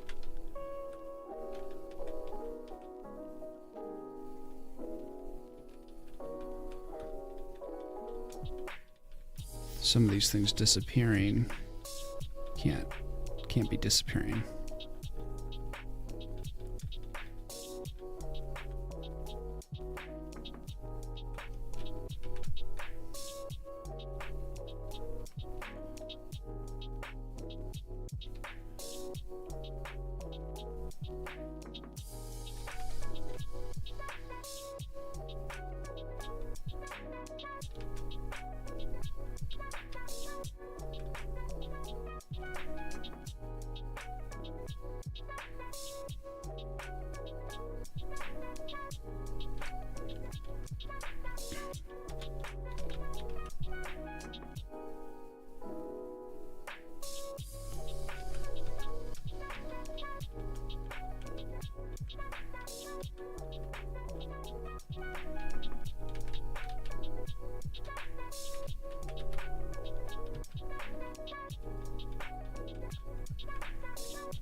It's got like somewhat of a stop motion quality to it.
Just smoothing out some of the stuff.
Sephiroth.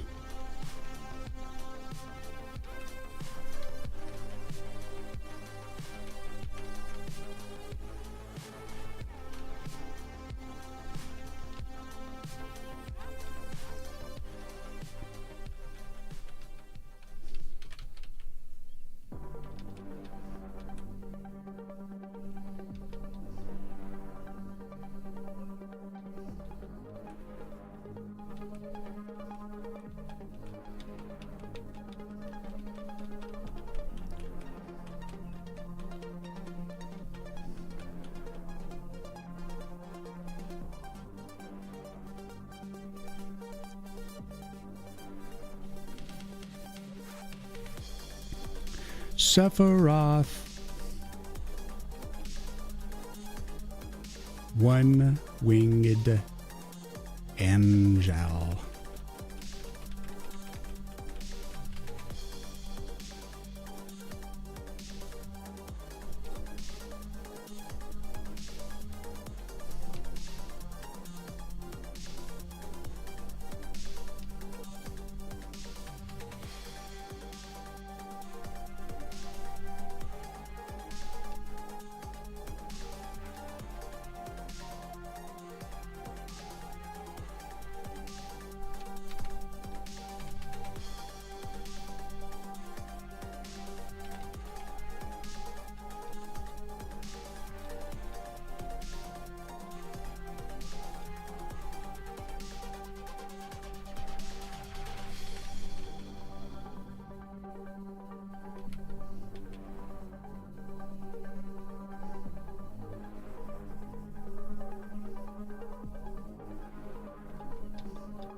very convenient when your theme song has your name, even though it's not the actual lyric, but all I hear is Sephiroth. Sephiroth.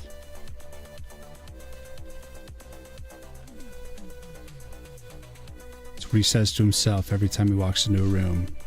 Who enters? Sephiroth. It is me.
All right.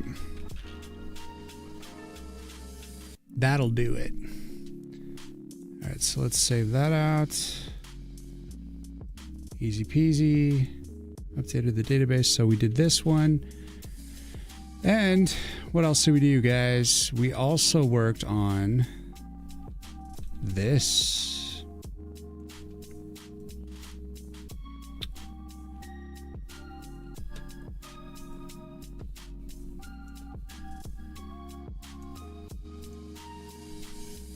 So we got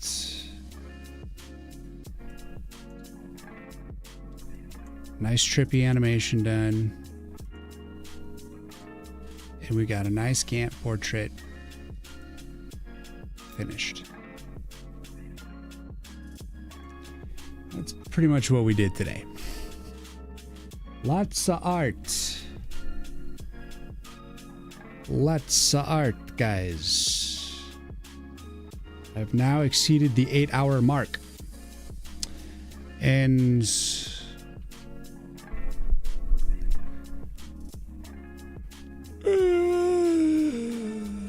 I am tired. My bones.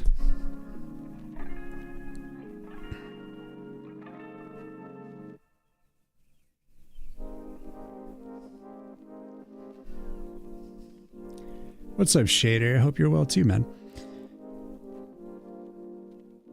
Well, we got these things done today. Feels good. And what's next? I have to do the rendition of the BG that's gonna work for the Frost.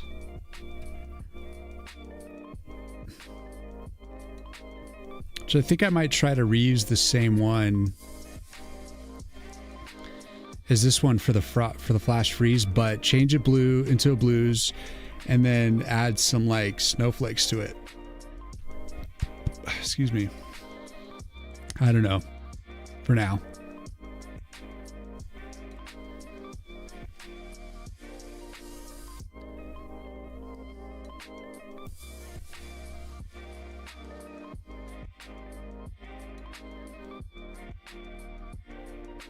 You'll behave. You got a bit out of control. Looking good. Thanks, man.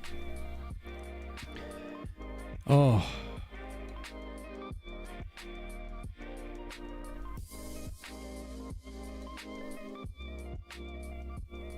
I did notice something here, actually.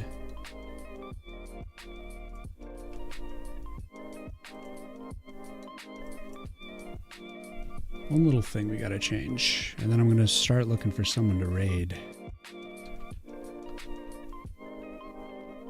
Actually, I don't think I need to do a special selection for that. Oh, right.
Subtle change.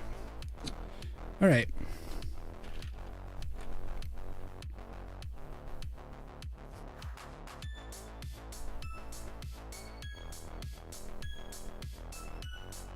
Yeah. All right.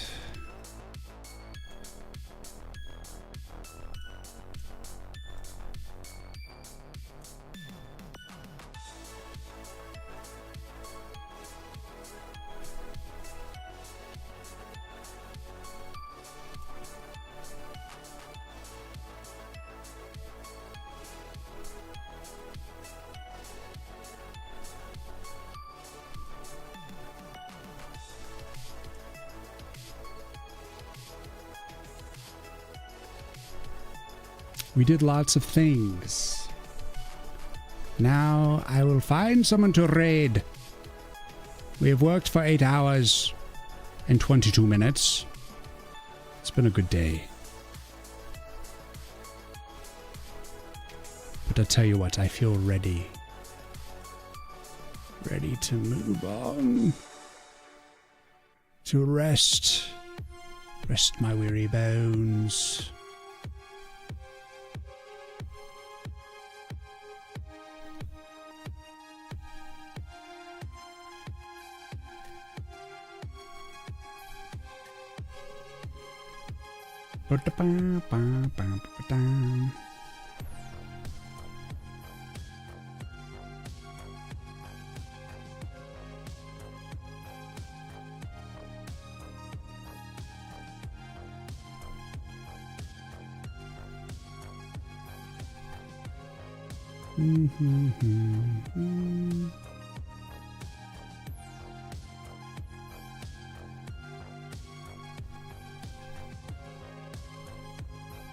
Dun, dun, dun, dun, dun. It's like I find these other pixel artists who are in speaking other languages.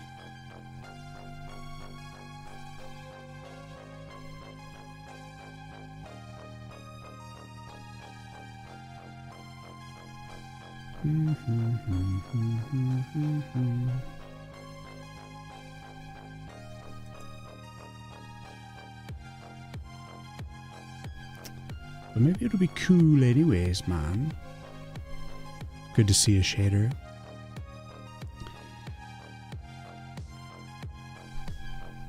Let's see what he's up to.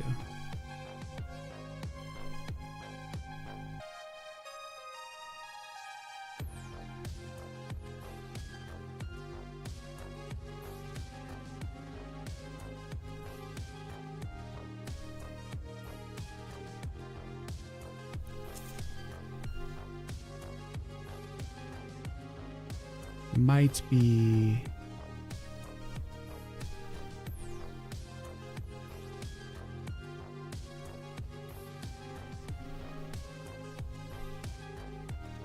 yeah, I'm pretty sure this is a French-speaking stream.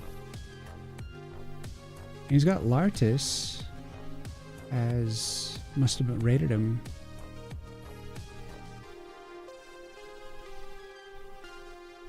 He's working on a little animation.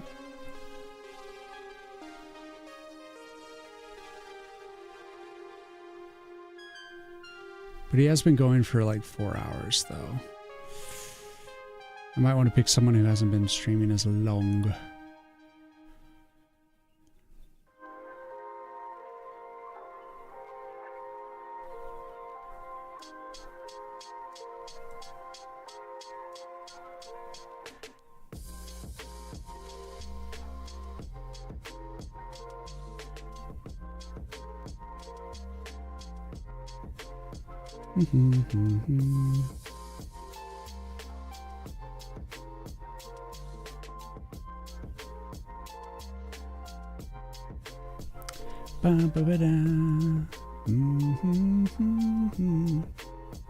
Candid, what's going on? What's your name? What is your name editor? If you're asking what program this is, it's A-Sprite. Nikki Hobbing is on. He does pixel art. Bum, bum, bum. I shall check this out.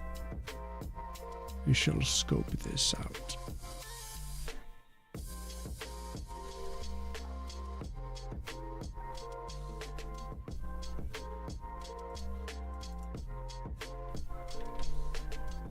Yeah.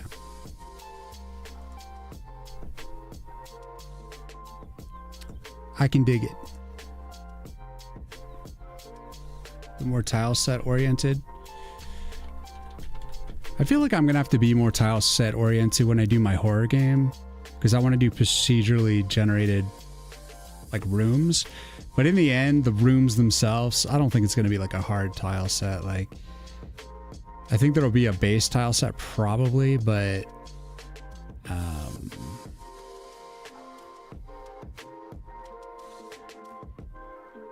I don't know. Like, I like to...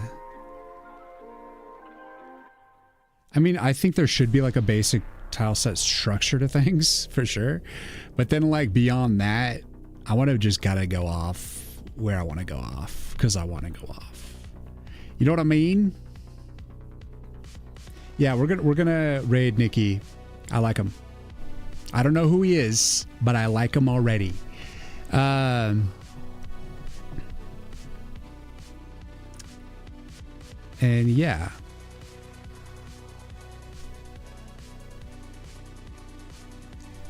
We just have to let this song end before I start the raid, because it's literally called the ending credits. As soon as the ending credits are done, we will listen to our goodbye music. It's perfect. How did we time this so perfectly? And we're 3 minutes away from ads, so we're not going to have to ever watch ads again. For those of you kicking it on YouTube and all around the world, we got people on Twitch here too. Like, I stream Mondays, Wednesdays, and Fridays, usually in the evening times like this, up into the mornings. And next week should be the same. We're just going to continue. Basically, I'm just trying to build an alpha demo alpha.